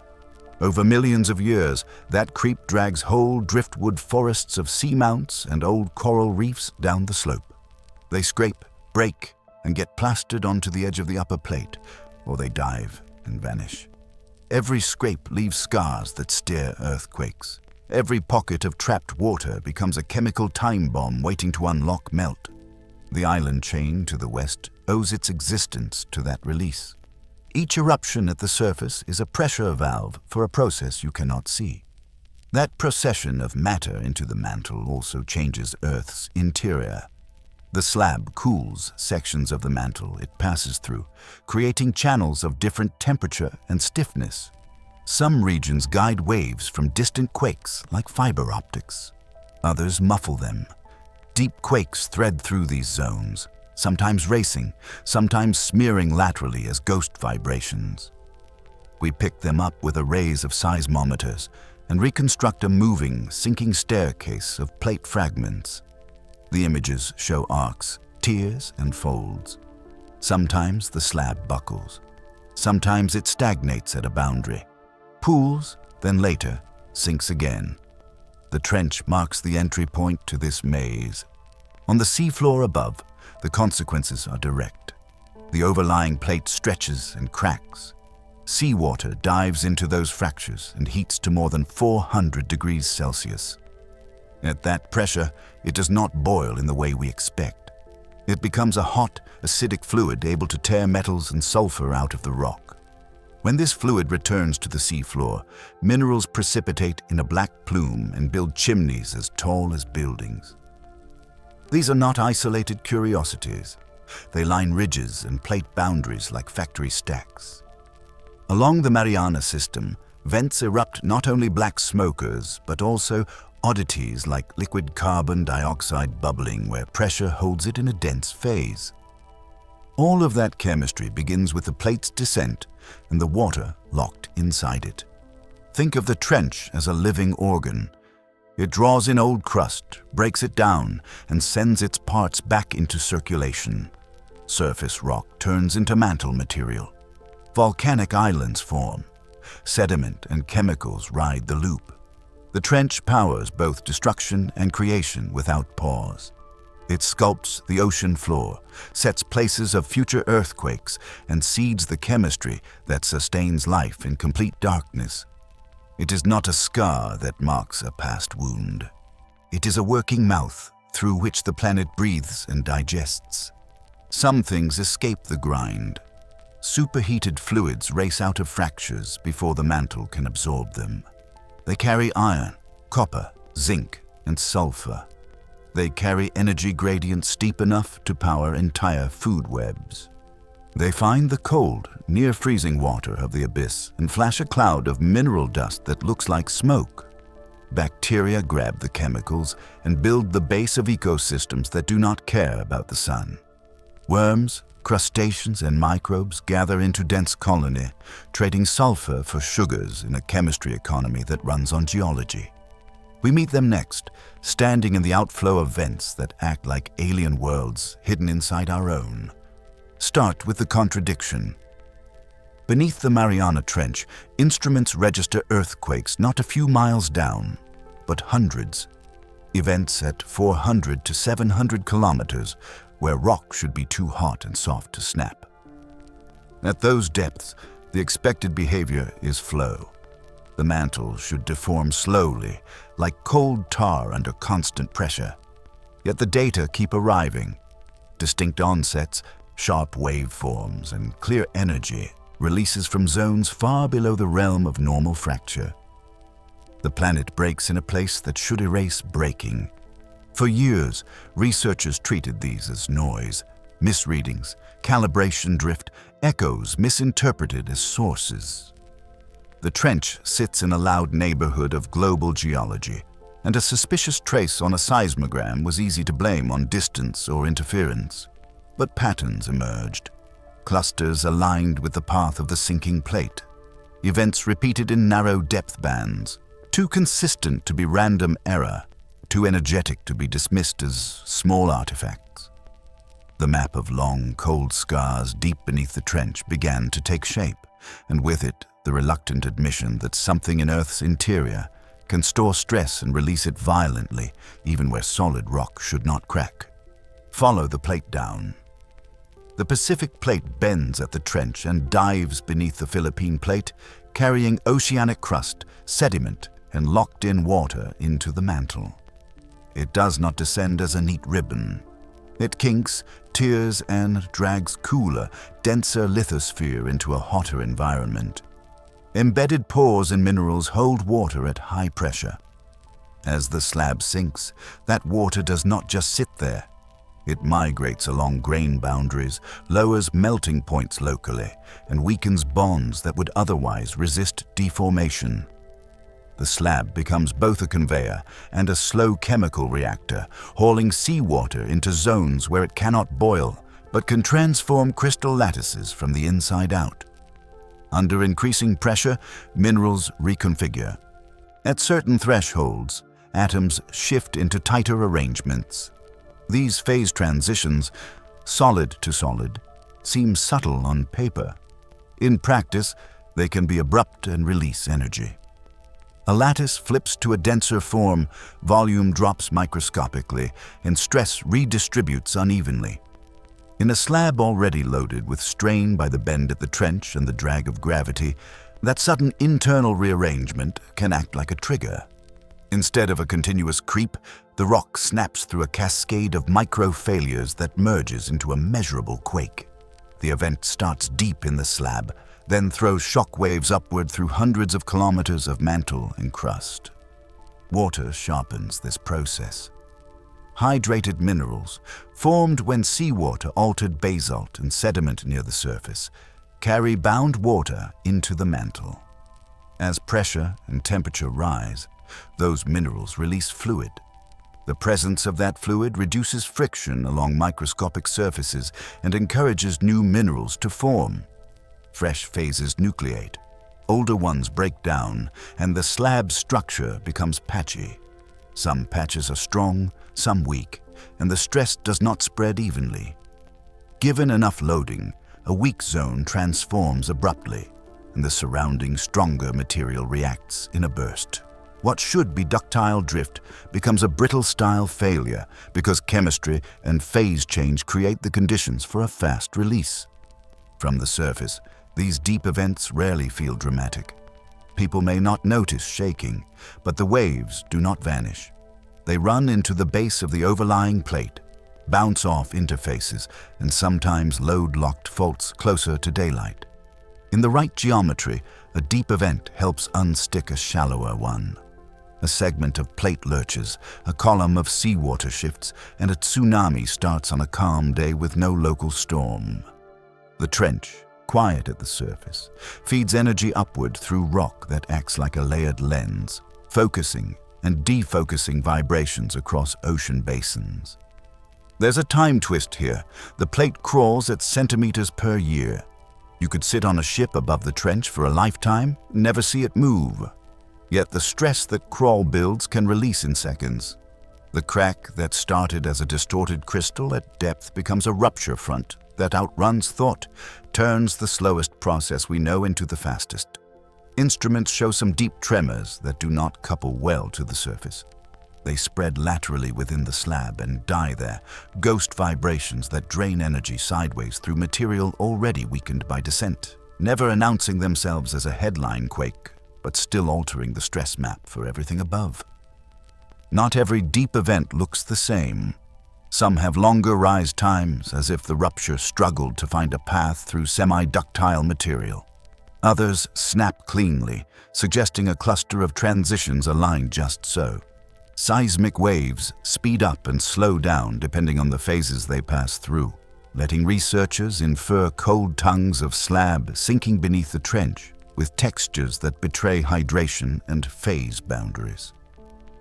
The images are coarse, but even at low resolution, they reveal a battered sheet plunging into the mantle, carrying the chemical memory of the ocean into a place where heat should wipe the slate, and failing to wipe it clean. Consider the role of temperature. At 500 kilometers down, the mantle's ambient heat should erase brittle behavior. Yet a subducting slab remains cooler than its surroundings for millions of years. That thermal contrast preserves elastic properties that otherwise would vanish. Add to that the reinforcing architecture of a plate still coherent enough to transmit strain across long distances, and you get a structure that can store energy like a giant spring. When a phase boundary gives way, the spring unloads. The paradox is not that rock breaks where it cannot. It is that a plate carries the conditions for breaking with it, far beyond the normal range, and then uses chemistry to pull the trigger. Now connect that breaking to heat. Every slip converts mechanical energy to thermal energy. Fluids lubricate movement and then carry heat into pathways that keep reactions going. Friction warms fault-like zones, accelerating mineral changes that in turn make more pathways. This feedback is small in any single event, but relentless across geologic time. The slab dehydrates, the mantle above melts in patches, and the heat and fluid pathways feed systems higher up. What starts as a deep fracture can contribute to the chemistry and temperature budget that powers hydrothermal activity nearer the seafloor. Viewed this way, the trench is not a quiet ditch. It is an engine. It gathers stress in rock carried down from the surface, holds it in a cold, coherent slab, and releases it through phase gymnastics and fluid-driven weakening in bursts that do not care about our surface rules. The signals burst outward, some confined to the slab, some reaching the crust, some displacing water. Pressure accumulates until even matter at its limits yields pathways for energy to move. That movement does not end at depth. It rises through fractures and porous zones, delivering hot, mineral-loaded fluids to the ocean floor. And that is where the story heads next. The same crushing and fracturing that lets rock break too deep to break also feeds the vents above, superheating seawater and driving it back into the ocean as chemical fountains that write black smoke into freezing water. Fire at the bottom of the ocean sounds wrong. The water is the coldest you can touch without ice forming, and pressure pins every molecule in place. Yet vents split the crust and blast out superheated fluids that would melt soft metals, roaring into water just above freezing. They do not boil because pressure cages the heat. The heat stays locked in the fluid, carrying dissolved metals that do not exist in this form at the surface. The flow shoots through narrow openings with enough force to carve and then rebuild the rock around it, turning the seafloor into a shifting factory of chemistry. What looks like smoke is metal and sulfur turning solid the instant they meet cold water, a black cloud thickening like dye. These sites behave like bleeding wounds in the planet's skin. Seawater filters down through cracks, miles deep, and meets hot rocks above magma. The water turns acidic, strips iron, zinc, and sulfur from the crust, and surges upward packed with minerals. At the vent mouth, the flood hits near freezing seawater and flashes those minerals back into solids. Towers grow as the particles stack and fuse, building chimneys that vent, clog, collapse, and regrow on a schedule set by forces far below. Some vents release fluids so clear that the only sign of heat is a shimmering distortion. Others fire black plumes that drift and spread like storm fronts, dusting the bottom in metal-rich snow that will feed microbes for years. Black smokers turn this chemistry into architecture. Layer by layer, they build metal, sulfide skyscrapers, often taller than a house, with branching stacks and fluted ridges that look engineered by process rather than intention. The towers grow until their own weight or a change in flow topples them, then rubble seeds the next round of growth. The landscape rearranges itself quietly, guided by pressure and temperature, leaving fresh surfaces for new reactions. In parts of the Mariana system, vents also push out almost pure liquid carbon dioxide, not steam. Pressure holds CO2 in liquid form, so it bubbles along the bottom like a clear river that ignores gravity's rules. It cuts channels and pools and pockets, creating tiny chemical basins where water and carbon dioxide meet in gradients that shift over inches. Around these vents, life builds dense neighborhoods in the dark. Giant tube worms anchor to chimneys without mouths or guts, feeding their internal bacteria with vent chemicals delivered by blood that binds sulfide without poisoning itself. Blind crabs mob the hottest ground they can stand, sifting particles and scraping microbial mats that grow from chemical fuel rather than sunlight. Shrimp cluster where heat thins the cold enough for rapid growth, flicking sensors that feel fluid shifts instead of watching for light. Bacteria set the base of this food web by converting hydrogen sulfide into energy, fixing carbon and exporting sugars up the line. Every species here depends on chemistry first and eating second. The energy source is not the sun. It is the planet. The heat and chemicals build gradients that act like batteries. On one side, acidic, metal-rich fluid pushes reducing power. On the other, cold, alkaline seawater welcomes it. Across thin barriers of mineral, electrons move. That movement does work.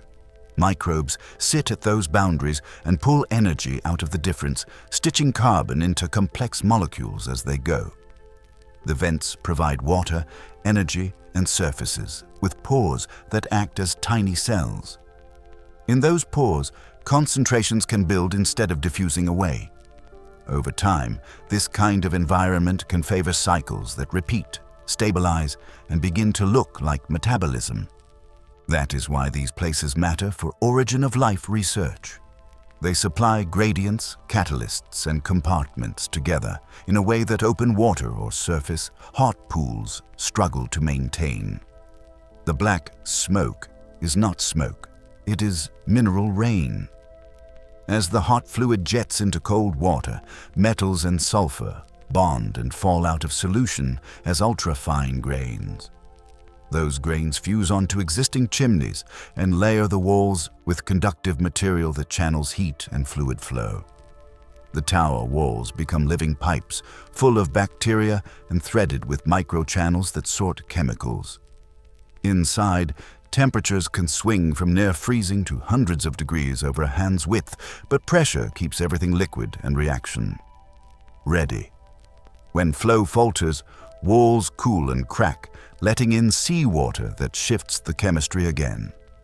New microbes take over, tuned to the new balance. The cycle repeats until an internal cave collapses or a surge rebuilds the column higher. Not every vent runs on the same recipe. Some fields plume dark with metals. Others vent clear but acidic fluids that still carry enough energy for microbes to thrive.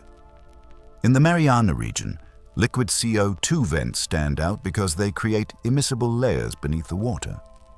Marine animals often avoid the pure CO2 pools, but microbial films fringe the boundaries.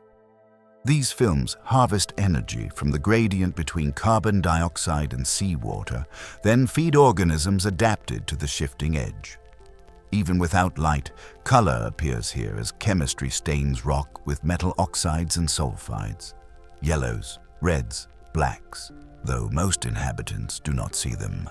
They sense temperature, vibration, and the invisible tug of a chemical gradient. Tube worms are compelling because they outsource digestion to bacteria, storing them in a specialized organ. Their plumes wave and vent currents, trading gases. Their tubes calcify in layers that record shifts in flow like tree rings. Blind crabs and shrimp swarm until a vent collapses or plugs. Then the crowd disperses along fault lines to find the next source. In this economy, growth and movement track the stability of heat and chemistry rather than day and night. When a new fissure opens, colonizers arrive fast, carried by currents as larvae that wait in stasis until the chemical signature matches their needs. Years later, the same site may fall silent, leaving hollow chimneys and a ghost map of former circulation. These communities point backward in time. Before photosynthesis flooded the planet with oxygen, heat and rock likely powered early metabolic networks. Vents provide the raw hydrogen, carbon, and catalytic metals to start those reactions and maintain them over long periods. The minerals that build chimneys also catalyze reactions that link simple molecules into more complex ones. Natural membranes in porous rock can separate fluids and sustain electrical differences that drive synthesis. Put these pieces together, and you have a plausible path for life to emerge from chemistry, guided by gradients instead of sunlight. The trench offers this model at depth, protected from surface events that would disrupt fragile steps. If life can run on chemistry alone here, then sunlight may be the exception. In that view, oceans beneath ice on distant moons could follow the same rules. Water, rock, heat, and pressure supplying energy through vents without any star. The question shifts from is there light to is there a gradient? The answer makes the deep ocean less of an oddity and more of a template. It also explains why these vents matter for the future of exploration.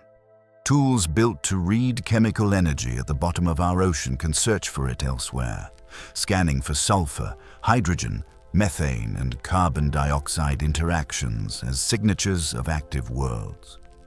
But the rule set down here still belongs to pressure. It stops boiling, reshapes minerals, and fixes heat into fluid streams that carry metals like freight. Life seizes those freight lines and turns them into food webs and construction sites. Whole landscapes build themselves from what flows, then fall and rebuild as the engine cycles. Follow that current and it leads away from light, deeper into energy that exists whether the sky is clear or not. The next question is what other fuels run in this darkness and where those sources lead when vents fall silent and the cold takes over again. Before vents were found, biology had one rule. Every ecosystem traced its energy back to sunlight. Plants caught photons, microbes broke them down, and food chains stacked on top. The trench broke that chain. Down where light never arrives, bacteria use chemistry itself as fuel. They take hydrogen sulfide, methane, and dissolved metals, and they run metabolism on gradients in the rock and water. No photosynthesis, no solar input. Yet you still get dense communities, complex food webs, and growth in total night. That shift didn't just add a new chapter. It replaced the book you thought you knew with another one hidden under miles of water. Roll the clock back to a hotter Earth. The air lacked oxygen. The surface took constant UV punishment. Land was bare and unstable. Pools dried out, boiled, and got blasted by radiation. But under the ocean, pressure and depth muted the chaos. Chemistry could linger. Molecules that fell apart in sunlight could persist in the dark. Along faulted crust, seawater found cracks soaked into hot rock, then returned loaded with ions and gases. Where that fluid met cold, alkaline seawater, differences in pH and redox set up natural gradients. These gradients did work. They sought charges, moved protons, and created tiny energy steps that could be harvested by simple chemistry. This leads straight into the iron-sulfur world idea. Vent chimneys and porous minerals build maze-like structures of microscopic compartments. Iron sulfide lines those pores. Those mineral membranes act like primitive walls, not sealed like modern cells, but enough to keep key chemicals from drifting away. They also host catalytic surfaces. On those surfaces, simple carbon molecules link into longer chains. Electrical gradients across the pore walls nudge reactions forward. Energy doesn't come from sunlight or lightning strikes on a shallow pool. It comes from a constant, battery-like difference between fluids. Inside those pores, carbon fixation becomes possible, then basic metabolism, then self-amplifying cycles. Black smokers are where this chemistry goes into overdrive. Seawater drops through cracks, heats up to hundreds of degrees, dissolves metals, and picks up hydrogen sulfide. When it bursts back out, the jet meets near freezing water. Metals precipitate and stack into chimneys that can grow meters tall, then collapse, then rebuild. Around them, life forms that never see the sun build dense communities. Bacteria run chemosynthesis by oxidizing hydrogen sulfide. They fix carbon into biomass without chlorophyll. Giant tube worms host these bacteria in internal organs. The worms lack mouths and stomachs because their tenants do the work. Heat-tolerant microbes cling to vent surfaces where gradients are strongest. Crabs, snails, and other animals feed off this microbial factory. The energy source never rises in the morning. It flows as long as the chemistry holds. Now step back to early evolution. If porous mineral stacks could hold protocells, then metabolism came before membranes as we know them. The first compartments were rock. The first membranes were mineral films. Each pore offered two crucial features, a consistent energy gradient and confinement. Confined spaces boost reaction rates by corralling molecules. Gradients give direction, like a downhill path for electrons. With both in place, reaction networks could start to cycle, copy intermediate products, and stabilize. Over time, organic walls would replace mineral ones. Lipids would seal compartments, but the first scaffolding likely belonged to stone, so these vent economies show how life thrives when energy sources are chemical, not solar. Organisms feed on sulfide and metals. Bacteria turn raw chemistry into biomass. Predators then feed on that biomass. The flow is local and intense, narrow strips of activity surrounded by inert cold.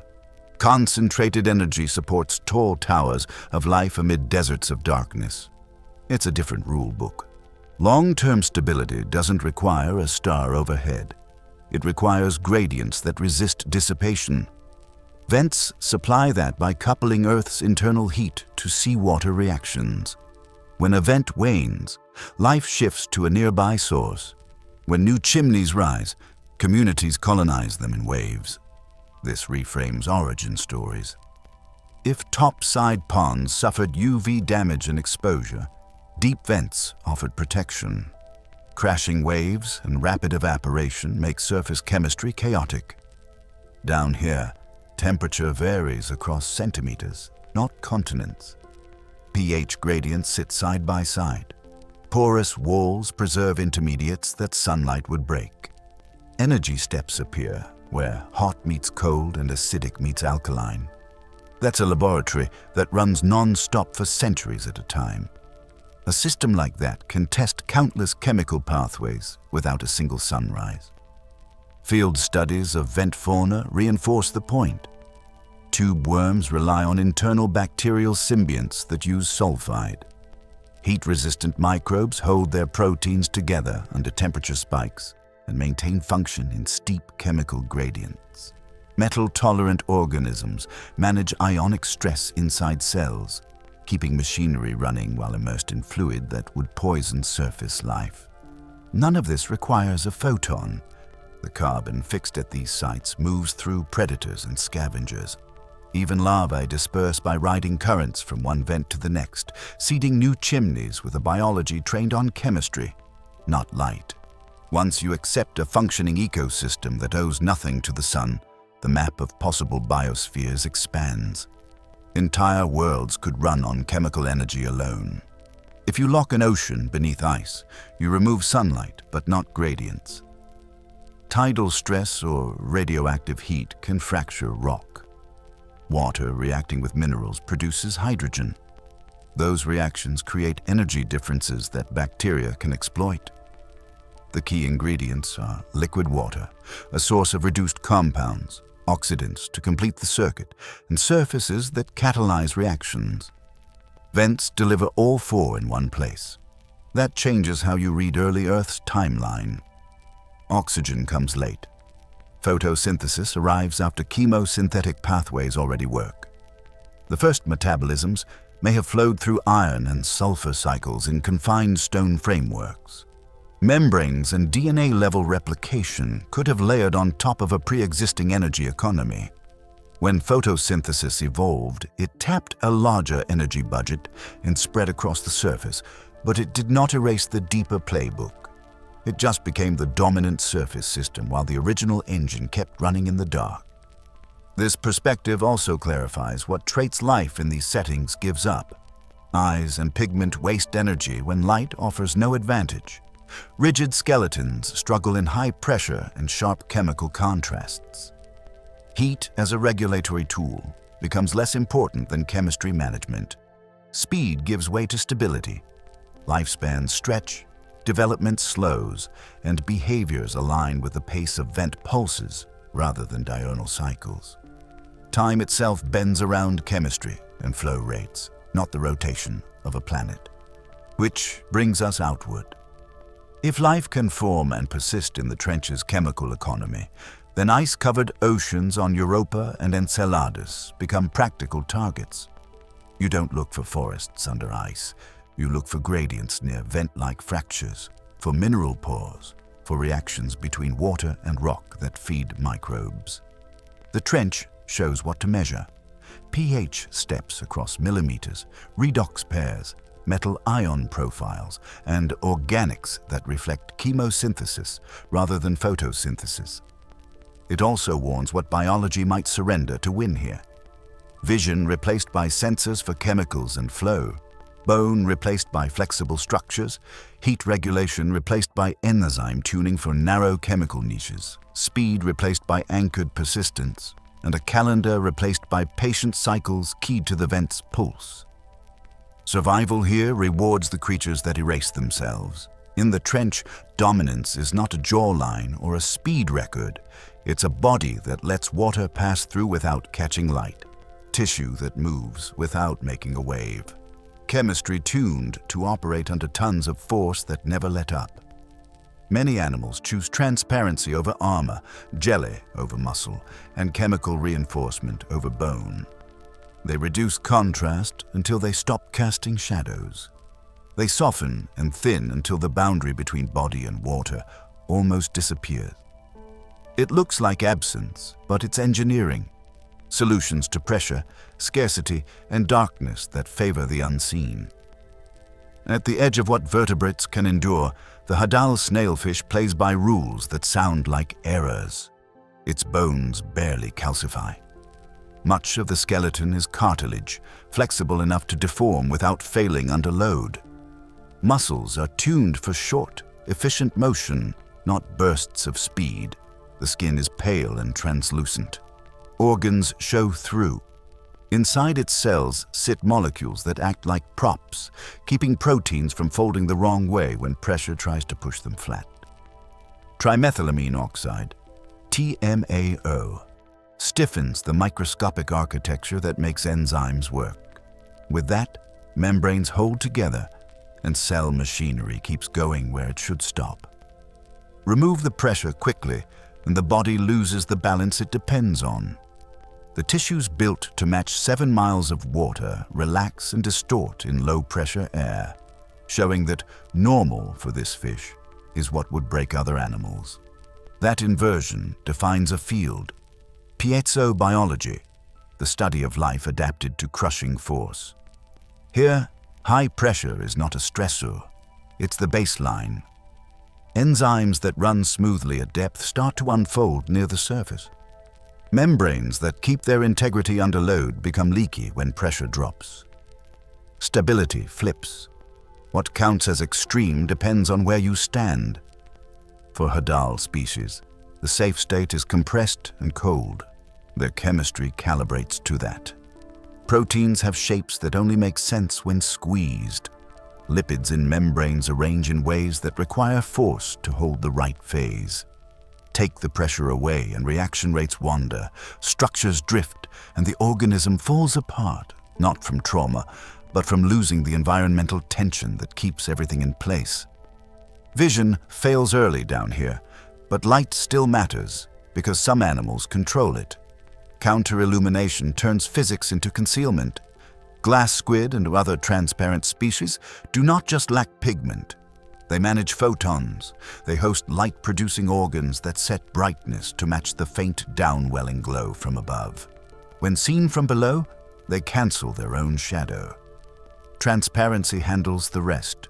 With reduced pigments and watery tissues, their bodies scatter and bend passing light in ways that prevent edges from forming. This is not passive invisibility. It's an active optical illusion that depends on angle, intensity, and the color of ambient light.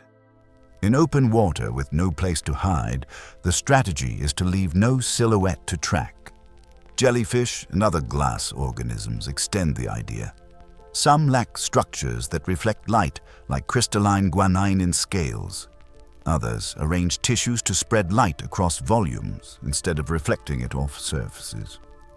Edges are the enemy, so evolution dulls them. The result is a body that looks like moving water. Movement itself becomes a risk, so propulsion turns slow and smooth to avoid turbulence that would betray form. Bioluminescent organs adjust output to faint levels, more like dimmer switches than flashlights, keeping pace with the small changes in background glow as clouds, waves, and time affect light far above. Predators exploit the gaps in these systems. The dragonfish plays a quiet trick with color. Most deep-sea eyes are tuned to blue. At depth, blue penetrates farthest, so sensitivity locks to that band. The dragonfish emits red light from organs under its eyes. Red fades fast in seawater, and most animals can't see it, but the dragonfish can, thanks to specialized pigments. When it lights up, it gets a private beam. Prey remains blind to the illumination while the hunter sees in secret. This turns the darkness into one-way vision. The prey's transparency and counter-illumination lose value because they never accounted for a wavelength they weren't built to detect. That creates an arms race that doesn't look like speed or strength. Prey reduce eye complexity or shift sensitivity to remain hidden. Predators tune biochemistry to exploit the blind spots. Bioluminescence becomes a tool set: lure, backlight, signal, misdirection. The anglerfish waves bait, the dragonfish scans with red, the glass squid erases its outline. Each use carries cost. Light reveals as well as hides, so animals manage timing, angle, and intensity like a scarce resource. The safest light is the one that doesn't reflect. The smartest signal is the one only the intended receiver can interpret. In this world, flesh becomes a kind of math problem. How soft can you get before you lose control of motion? How transparent can you become before you sacrifice the structures that maintain cell shape? The snailfish answers by reinforcing at the molecular level rather than the skeletal level. TMAO and other piezo lights stabilize proteins and membranes, turning cells into tuned systems that demand pressure to hold shape. The glass squid answers by placing light organs where a shadow would form, balancing brightness across its ventral side so the gradient from belly to background cancels out. The dragonfish answers by shifting the spectrum using a wavelength that other eyes don't register. These solutions link. Transparency helps with counter-illumination. Soft tissue dampens pressure waves and reduces mechanical noise that predators could track. Chemical stabilization handles the structural demands of compressed life. The outcome is survival by subtraction. Remove pigment, reduce calcification, lower metabolic spikes, smooth movement, and outsource support to chemistry. Even the mouth parts of some predators stay dark and non-reflective to avoid flashing a warning when they open. Teeth can be transparent. Scales, if present, may lack the crystals that would glint. All of this flips our expectations about what counts as a strong organism. Strength here is tolerance bandwidth, the ability to stay stable in conditions that would denature proteins and collapse membranes elsewhere. The surface would call these bodies fragile. In context, they are the right amount of weak. They give way at the macro scale so they can hold firm at the micro scale. And they treat pressure like scaffolding rather than an enemy to be resisted. Bioluminescence, then, isn't decoration. It is the trench's dominant language. A flash can mean threat, a slow pulse can call a mate, a steady glow can erase a silhouette, and a narrow beam can mark a target. Nothing shines by accident. Every photon carries intent, and every receiver, eye, membrane, or light-sensitive patch, decodes according to a set of constraints written by depth. Even the absence of light can be a message, a choice to remain unregistered by the acoustic and optical clutter that travels through the water column. Invisibility, in turn, supports the deeper strategy that rules the Hadal zone: patience. Predators that can light a private scene don't chase. They wait for the right angle. Prey that can erase their presence don't flee. They drift just enough to keep distance without creating wake. Metabolisms idle low, spiking only when the payoff exceeds the risk of being seen. Over long stretches of scarcity, that restraint matters more than any burst of speed. When your body only makes sense under thousands of atmospheres, the safest move is to do less, reveal less, spend less, and let the water do most of the work while the chemistry keeps your shape intact. Particles drift with no hurry through 7 miles of black water. They fall at centimeters per second, grains in a vertical hourglass, each speck a fragment of something that lived in light. Marine snow is not romantic. It is dead plankton skins, broken diatoms, splinters of bone, mucus sheets, bacterial clumps, and waste glued together by transparent gels. Some pieces start large and break apart as they descend. Others are small at the surface and grow by sticking to anything they touch. Weeks pass in the fall. The trench floor does not meet them so much as wait with patience, collecting a faint, constant dusting that records the surface world as a slow archive. You can watch it on a submersible camera, like time made visible. A soft storm that never ends. Now the arithmetic starts to bite. Most of that material does not make it to the bottom as food. Microbes and grazing animals intercept it as it sinks. More than 9/10 of the organic energy vanishes on the way down, oxidized to CO2 or flown off in the bodies of mid-water feeders that never descend. What arrives in the Hadal zone are leftovers. The trench runs on crumbs. Energy is strict and sparse, and the budgets of everything here show it. Metabolism slows. Growth stretches across years. Reproduction waits for long intervals. A body that wastes calories loses out, so bodies evolve to spend nothing they can save. Movement becomes minimalist. Digestion squeezes value from compounds that would pass through a surface fish untouched. Every action has a cost measured in survival. Adaptations follow that logic.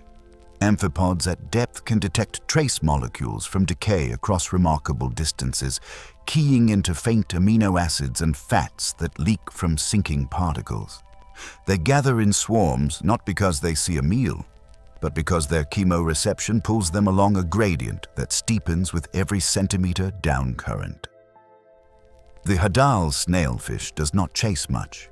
It patrols quietly and takes fragments from the water and seafloor, its mouth adapted to vacuum soft matter from the sediment without kicking up clouds that would force it to spend energy waiting for particles to settle. Bacteria operate as the foundation, breaking apart polymers and complex hydrocarbons that are too stubborn for many surface feeders. They unlock calories other organisms can then claim, passing energy up a food web that is inverted by scarcity. Recycling first, consumption second, growth last. Even structure itself is tuned to the slow economy.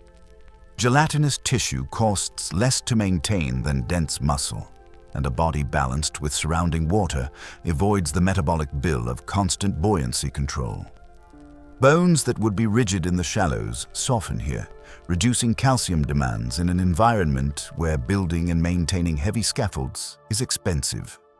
Enzymes shift toward efficiency at low temperatures, trading speed for reliability, because speed serves no purpose when food arrives like rare weather. The result is a ladder of life that looks like a repair shop. Each rung catches what falls from above or leaks from below, fixes it, repackages it, passes it onward. That reality shapes behavior as much as physiology. Weight becomes strategy. The trench is quiet, not because it is empty, but because energy punishes haste. Many species rest in stillness for long periods, responding only when chemical cues cross threshold levels. A scent thread steep enough to warrant motion, a vibration distinct enough to warrant risk. The rest of the time, life reduces its visible signature to almost nothing. Even the predators act like accountants. They hold positions near slopes where falling material slides into channels. They cruise just above the mud at speeds that barely stir up sediment. Their stomachs expand easily to store irregular meals. Their livers hoard lipids to ride out long gaps. Survival is less chase and more scheduling. There is an emotional weight to this rhythm. Coral reefs surge with activity and color because sunlight adds energy constantly.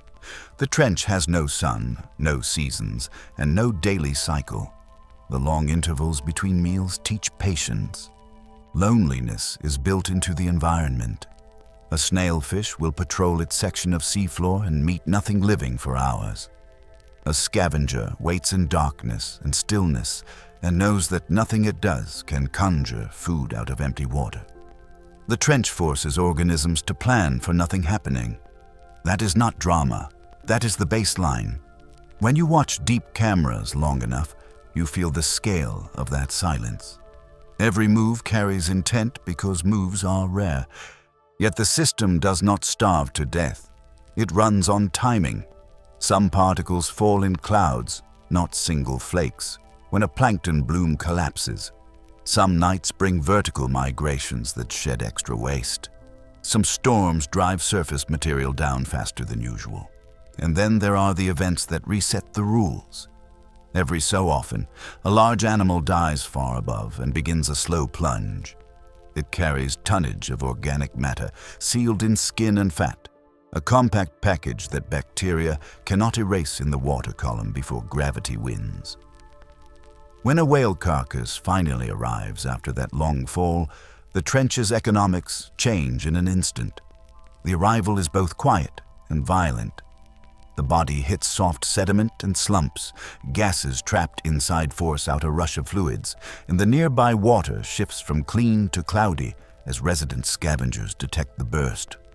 Sleeper sharks, amphipods by the tens of thousands, and other opportunists converge. Weeks of patience end in hours of feeding.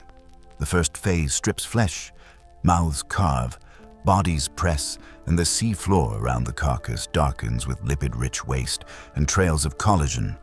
Then the chemistry shifts. Sulfide-producing bacteria bloom as anaerobic pockets form inside tissues and the sediment beneath the bones. The site becomes toxic to most surface-tuned life, but perfect for specialists that evolve to exploit the new gradient. Finally, the bones stand as long-term resources. Worms that drill into them cultivate bacterial farms within calcium channels, turning skeleton into habitat and pantry for years. This is abundance as disruption. A whale fall does not feed the same cast of characters as marine snow. It creates zones, phases, and succession. It also radiates. Scavengers travel from distant hollows when their chemoreceptors catch the signal. Energy that would normally take years to trickle into the trench arrives all at once and then lingers in durable form as bone. An area that functioned as a dust-fed plain turns into a knot of activity. After the frenzy fades, the site remains changed by burrows, new bacterial mats, and altered sediment chemistry. Even the deniers of risk, the patient sit-and-waiters, adjust routes and resting spots around the leftover gradients. The contrast exposes how fragile the normal pattern is. The steady snow builds a culture of restraint, and then a single fall rewards the bold. Some species hedge with flexible strategies. Slow by default, fast when a threshold is crossed. Others specialize so hard they miss out on windfalls and survive anyway by never overspending. Across it all is the sense that nothing functions by average values. The mean hides what matters. Weeks slip by with little gain, then a minute of luck pays for a year. The trench makes variance the rule. That is why the gentle snowfall metaphor fails on its own. It describes the background, not the breaks. The bottom world lives between the two states, the faint dust and the sudden storm, and everything adapted to jump when the signal comes. When a mass of flesh and bone drops out of nowhere, it can rewrite decades of tight budgeting in a single event. Dust-fed ecologies temporarily run hot. Bodies that burned calories like coins now spend freely. You can see lines in the sediment where the economy flipped. And that opens the door we need to walk through next. If a single carcass can reorganize a landscape designed for starvation, what happens when impacts are larger, rarer, and chemically stranger than any whale? It arrives like a silent impact. A 90-ton body falls through 7 miles of black water, cooling and stiffening as pressure mounts, shedding gases and drawing scavengers upward through an almost soundless gravity well. When it hits the trench floor, sediment lifts in slow-moving billows that hang in dense water like smoke that refuses to rise.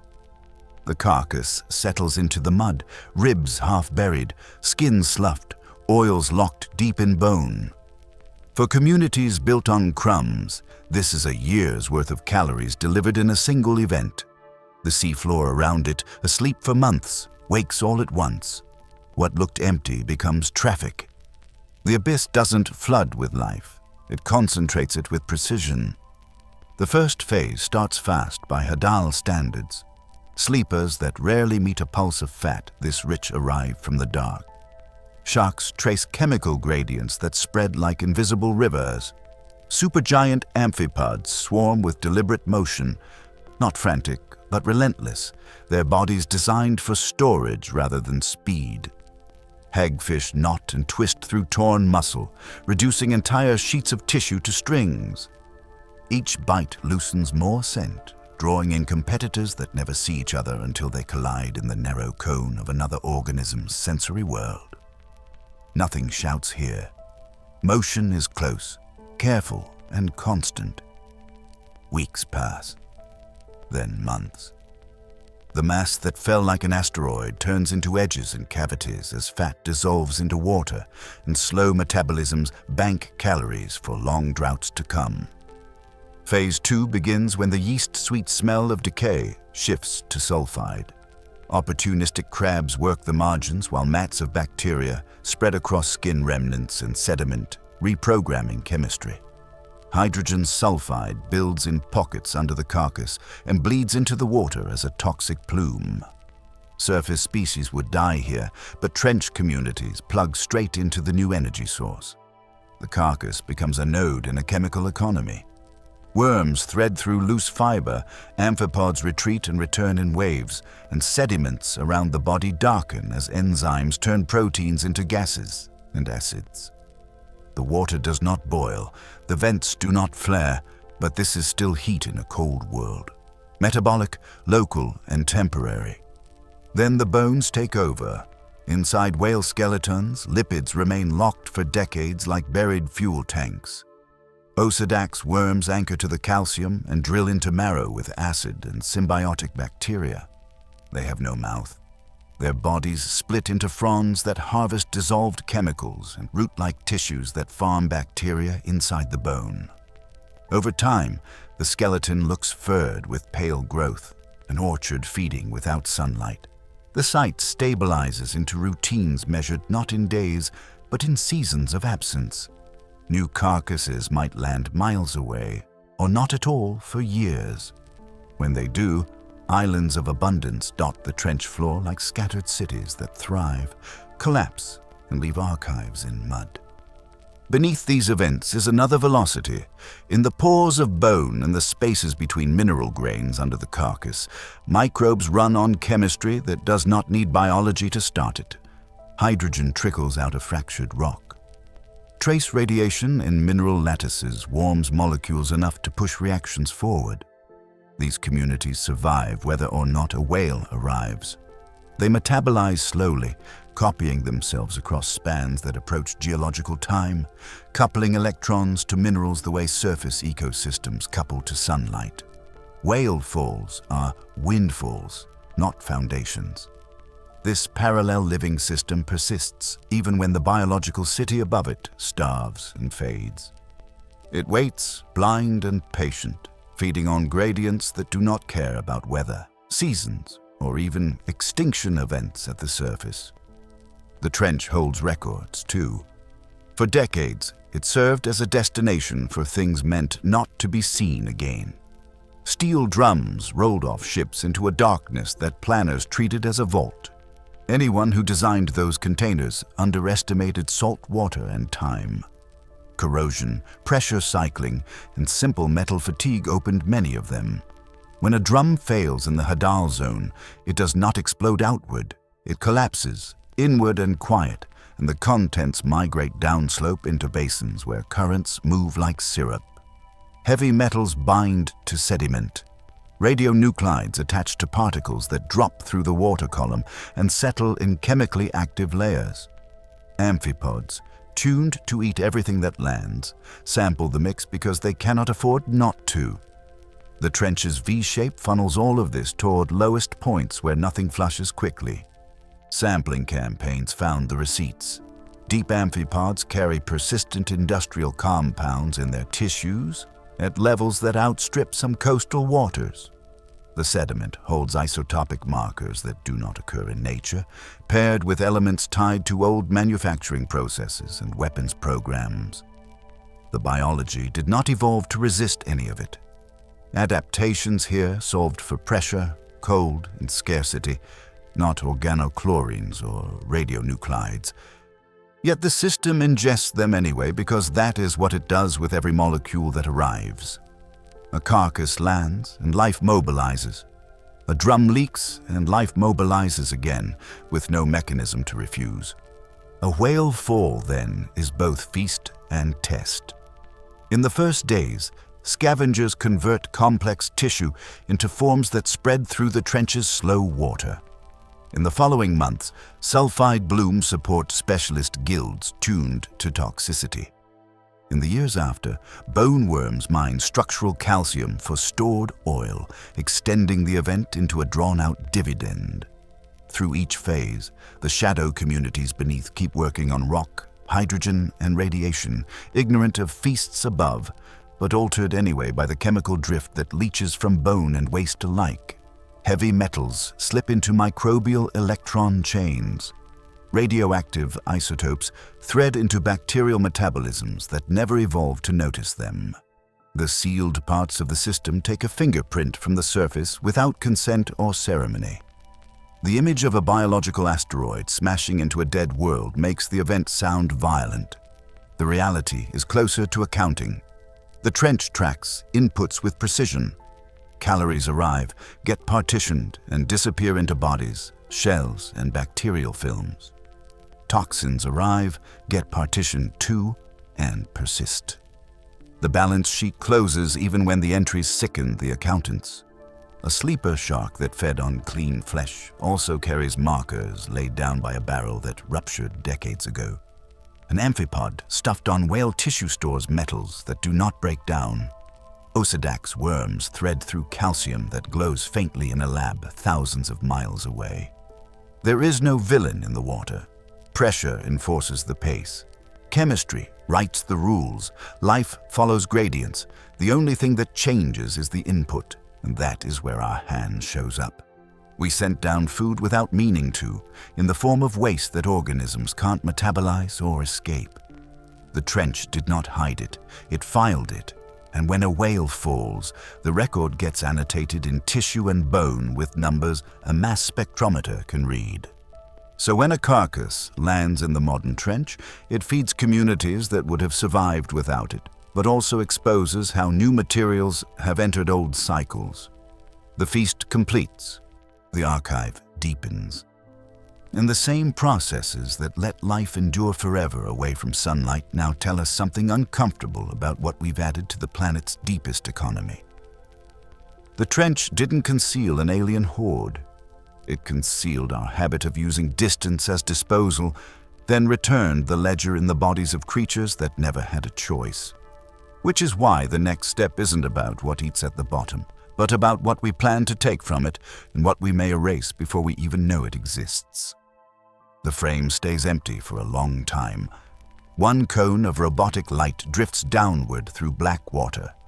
No animals cross the lens, no drifting snow, no silt cloud, only the slow tick of depth on a screen and the dim halo of particles too small to see. The beam shrinks as the water thickens. The last few miles are not a journey through space so much as a fall through a medium that flattens motion. Down here, silence is not lack, it is density. The realization lands quietly. Most of the trench has never been seen at all, not by divers, not by crude subs, not even by robots that wandered other deep valleys. We know outlines on a map and a handful of narrow transects. The rest remains unlit geometry and unmeasured rooms inside a planet we claim to know. Then the soundtrack creeps back in, metallic pulses that ring and fade, a slow, spaced tapping that repeats in patterns, then stops for months, a low swell that rises and falls like breath and yet shows no surface origin when analysts search the network. These records persist not for lack of effort, but because the trench bends truth. Temperature layers tilt sound. Pressure squeezes wavelengths, and rough walls scatter echoes into smeared arrivals that tell partial stories. Signals cross ridges far from their source, dive through thermoclines, and reappear in the Hadal channel as rewritten versions of themselves. It is easier to assign names to starburst radio bursts in space than to decode a single clang that rolls in from a canyon wall. The problem is not silence. The problem is too much path. What makes those paths possible also revised how we define a planet. The trench helped show that energy can run without sun. Pressure stores potential. Rock feeds chemistry. Radiation trapped in minerals pushes weak currents through groundwater that can power metabolism. Seawater that cycles through fractures collects metals and gases that feed bacteria when it jets back out. In other words, life can base its budget on gradients that have nothing to do with daylight. When you stack those gradients, you get a vertical world where each layer runs on its own rules. Surface waters spend the day in photosynthetic flush. Beneath them, zones of dim light trade in faint meals and stealth. The abyss drifts cold and slow. The Hadal zone operates on compression and patience, where even molecules fold their shapes differently. This shift opened new targets for exploration. If Earth supports forests of chemistry under ice-cold pressure, then ice-covered oceans elsewhere grow less speculative. Missions now build fleets of small, autonomous submersibles meant to learn as they descend, share data without constant radio links, and choose where to sample based on changing chemical fields. Think of them as swarms that can map gradients rather than just terrain. In the trench, that means following faint methane spikes, sniffing for sulfide at fractures, and tracing weak electrical differences across mineral walls. On Europa and Enceladus, similar machines would hunt for reaction boundaries, not fish. They would test for mineral respiration, methane cycling, and signs of microbes that sip on radiation or hydrogen produced by rock-water reactions. The trench becomes training, not because it looks the same, but because the math of survival matches. Yet the light that teaches also reflects us back. The deepest animals carry plastic fibers in their guts. The softest sediments carry traces of industrial chemistry. Some toxins register at higher levels here than in busy coastal harbors because the trench catches what falls and holds it. Cold and pressure lock compounds in place. Food chains recycle them into tissues. When analysts pull amphipods from Hadal traps, digestion reveals threads that did not grow in nature. The sight stings because the physics says it should not happen. Pressure eats delicate things. But fragments persist. They ride the vertical conveyor over years, break into smaller pieces, bind to organic films, and descend grain by grain until they are indistinguishable from the background to all but a microscope. This is where cause meets consequence in a straight line.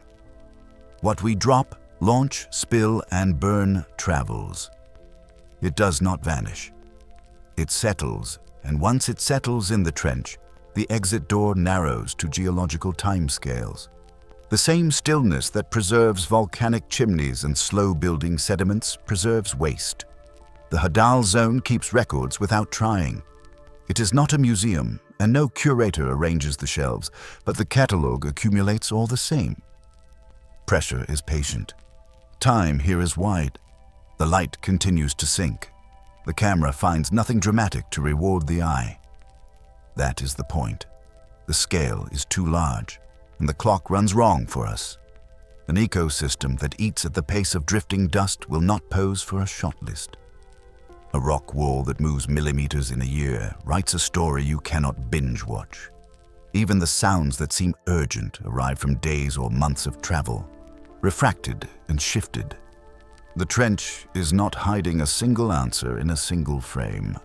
It is hiding answers across volume, across time, and across processes that rarely overlap in human attention. But the implications remain clear enough. Worlds do not require sky to be alive. They require gradients and shelter. They require mechanisms that prevent the first fragile reactions from being washed out or burned away. The trench shows both the mechanisms and the costs. Life can be built from stone, heat, and pressure. It can thrive without light and still carry the marks of our surface economy, down to its least abundant niches. Our reach has depth, even when our vision does not. So the last shot holds on the empty beam. The sub adjusts trim by a fraction and drops another meter. The soundtrack of distant knocks and stretched groans slides under the noise floor. Somewhere behind the black, a slope rises to meet the crawler by inches. The robot will not know it touched down until silt lifts and settles again. None of this depends on us. The trench accrues weight, bends rock, trades chemistry, and stacks slow layers whether we listen or not. We keep dropping sensors and waste with the same gravity. The planet keeps its own pace, and the deepest places keep their ledgers. We will send more lights. We will teach them to decide, to coordinate, to find thinner signals inside clutter. They will return maps that look like fog until you realize the fog is the subject. They will carry samples that stretch the meaning of metabolism. They will also, at times, bring back proof that the quietest biology still contains us in its chemistry. None of that will slow the trench. It remains not as a story to end, but as a system that runs. And as we move on, the surface we own turns out to be a film just molecules thick over an interior that does not ask our permission.